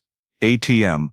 Timing proves Melissa was no longer free, withdrawing money near 3 a.m. While Melissa never went out at night, and had never forgotten her PIN, eliminated any chance she withdrew it herself. The AI restored footage shows Mia's a man's height, right hip limp, Mia's technician-style wrist motion, mind and the white van reflected behind him. Forensics confirm Melissa was no longer driving, no longer in control of her property, and most likely no longer near the ATM at that time. Direction leaving Flint. Soil evidence tells the rest. The red dirt in Melissa's car, matching mine 4, proves the victim's vehicle left Flint at least once that night. Soil stuck to the carpet edge and rear seat crevices shows the car stopped and turned around, but did not remain long, meaning the perpetrator only took the victim, or evidence connected to the victim there for the next step. Most telling, the soil showed traces of industrial metal dust that only appeared near the old GM equipment rows. Mine 4 is one of the few places with that signature. It was also the exact place where Kincaid once worked night shifts. MSP concluded the perpetrator took the victim out of Flint to terrain he knew well, far from city lights, secluded enough that no one would see or hear. Overall behavior matches the offender profile. MSP Behavioral Analysis Unit was brought in to assess the perpetrator's behavioral model based on the reconstruction. They identified traits that fit the profile.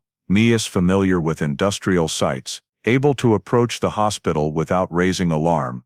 Mia's possessed a large vehicle for moving a victim, excellent control in dark environments, tendency to return to familiar locations for a sense of safety when disposing of evidence. Kincaid meets every single element, not by guesswork, but because the forensic data clearly describes the behavior. The entire reconstruction fits every piece of forensic evidence ever collected. When MSP stitched everything into one single timeline, they realized for the first time in 3 decades, the story finally made sense.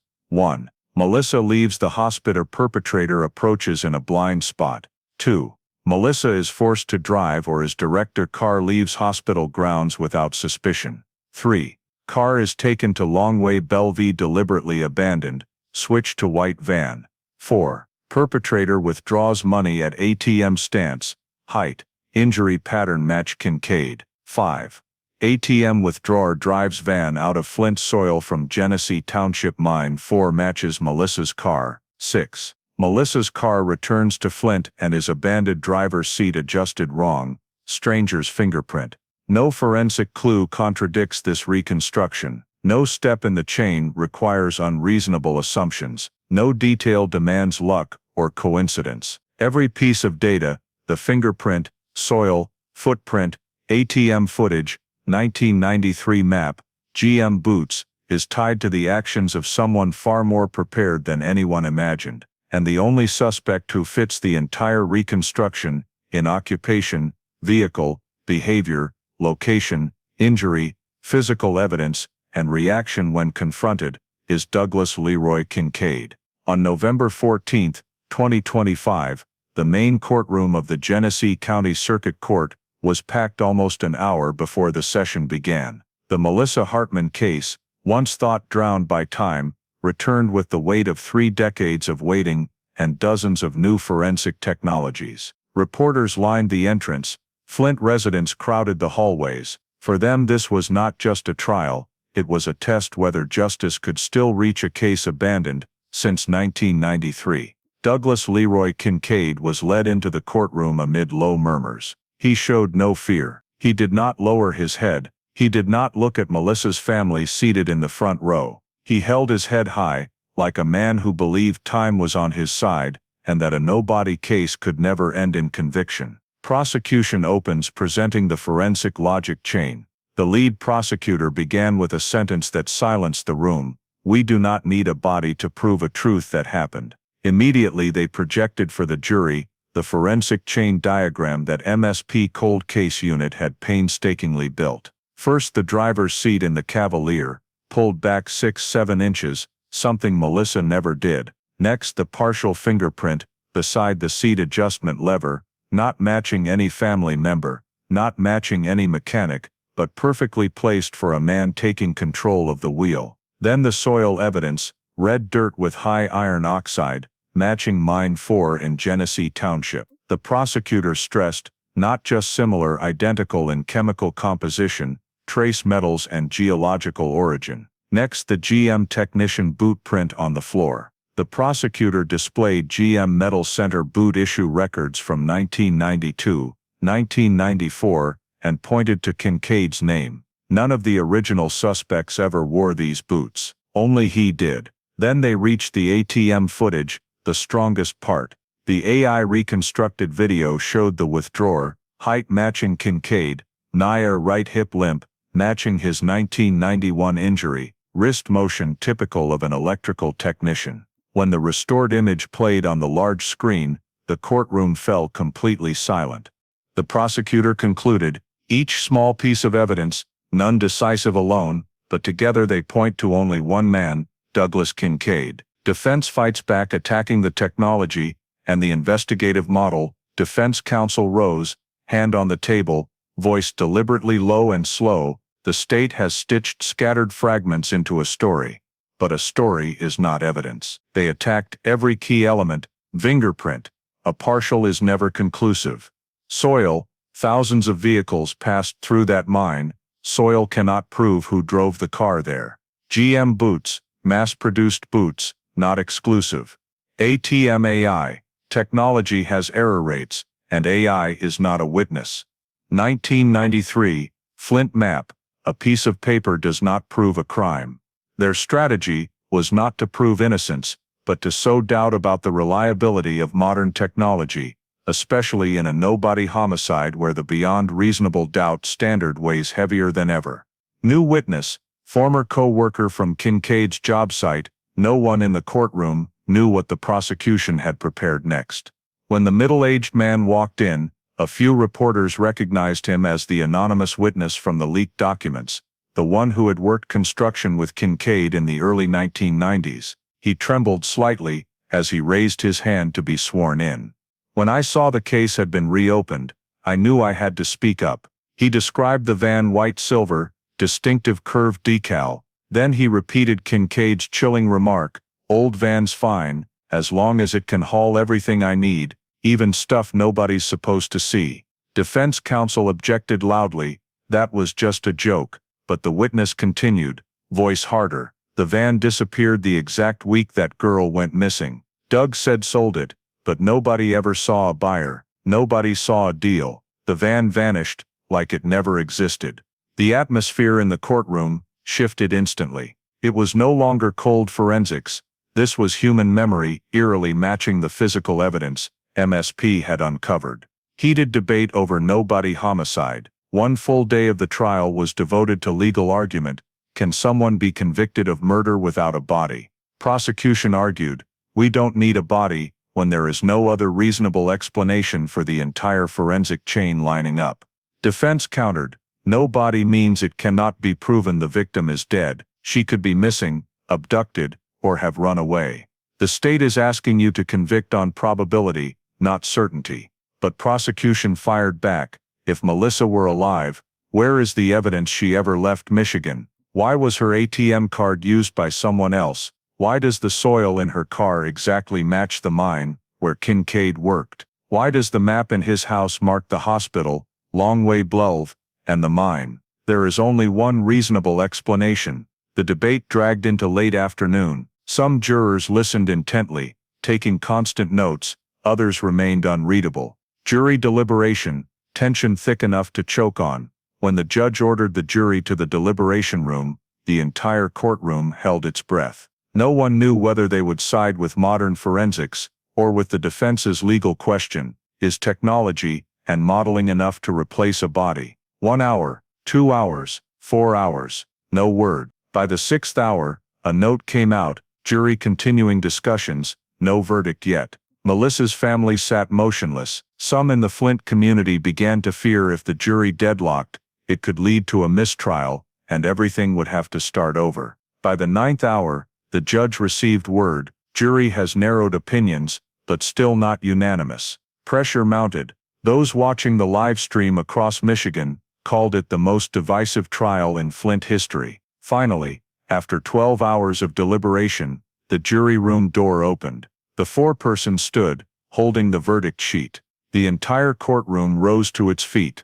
Melissa's family gripped each other's hands. Kincaid glanced at the jury, eyes cold as glass, and the judge asked the most important question of 3 decades. Has the jury reached a verdict? As the foreperson stood holding the fateful sheet, the entire courtroom seemed to stop breathing at once. No more murmurs, no more camera clicks, only the pounding hearts of people who had waited more than 30 years for this moment. We, the jury, find the defendant, Douglas Leroy Kincaid, guilty of kidnapping, resulting in death. Melissa's family broke into sobs. Some spectators bowed their heads, others covered their mouths in disbelief. And Douglas Leroy Kincaid, the name that had become synonymous with darkness for 3 decades, showed no emotion. He simply stood there, shoulders motionless, as if the verdict had been read for someone else. The judge ordered lifetime incarceration and denied any bail pending appeal. Under Michigan law for kidnapping, resulting in death, the sentence is equivalent to life without parole. One chapter of the Melissa Hartman case was closed, but another, deep, cold, and dark, remained open, with countless questions no one could answer. The case officially ends, but not the way anyone wanted. In the courtroom, the prosecutor could not hide his emotion as he thanked the jury for believing in science, logic, and physical evidence. Flint PD and MSP Cold Case Unit embraced, people who had spent years restoring every broken clue, every grain of soil, every pixel in a blurry ATM video. On Melissa's family side, smiles mixed with tears, but none of them called it closure. Melissa's mother whispered to a reporter, "Justice has been served, but my heart still has a hole no one can ever fill." Because despite the verdict, Melissa's body has never been found. No place to lay flowers, no grave to light candles, no remains to lay to rest. All they have is a verdict, and a forever empty chair. The white van, the ghost of the case. Though the jury found the forensic chain convincing, some questions remain unanswered. The biggest centers on the white van. At trial, the evidence included the van reflection in the ATM footage, the job site witness testimony, the silver decal fragment at the salvage yard, the suspicious 1998 DMV wipe, and the vehicle's mysterious disappearance, the exact week Melissa vanished. But no one knows where the van went that night, what it carried, or who drove it at each moment. Kincaid has said nothing. His lawyer has said nothing.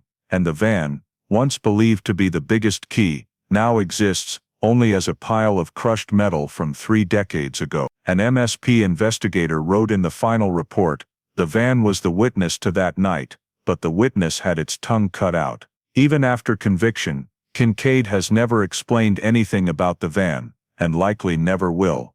The camera black hole, the case's biggest blind spot, another mystery that continues to haunt the investigative community, is what they call the camera black hole of the night of May 10, 1993.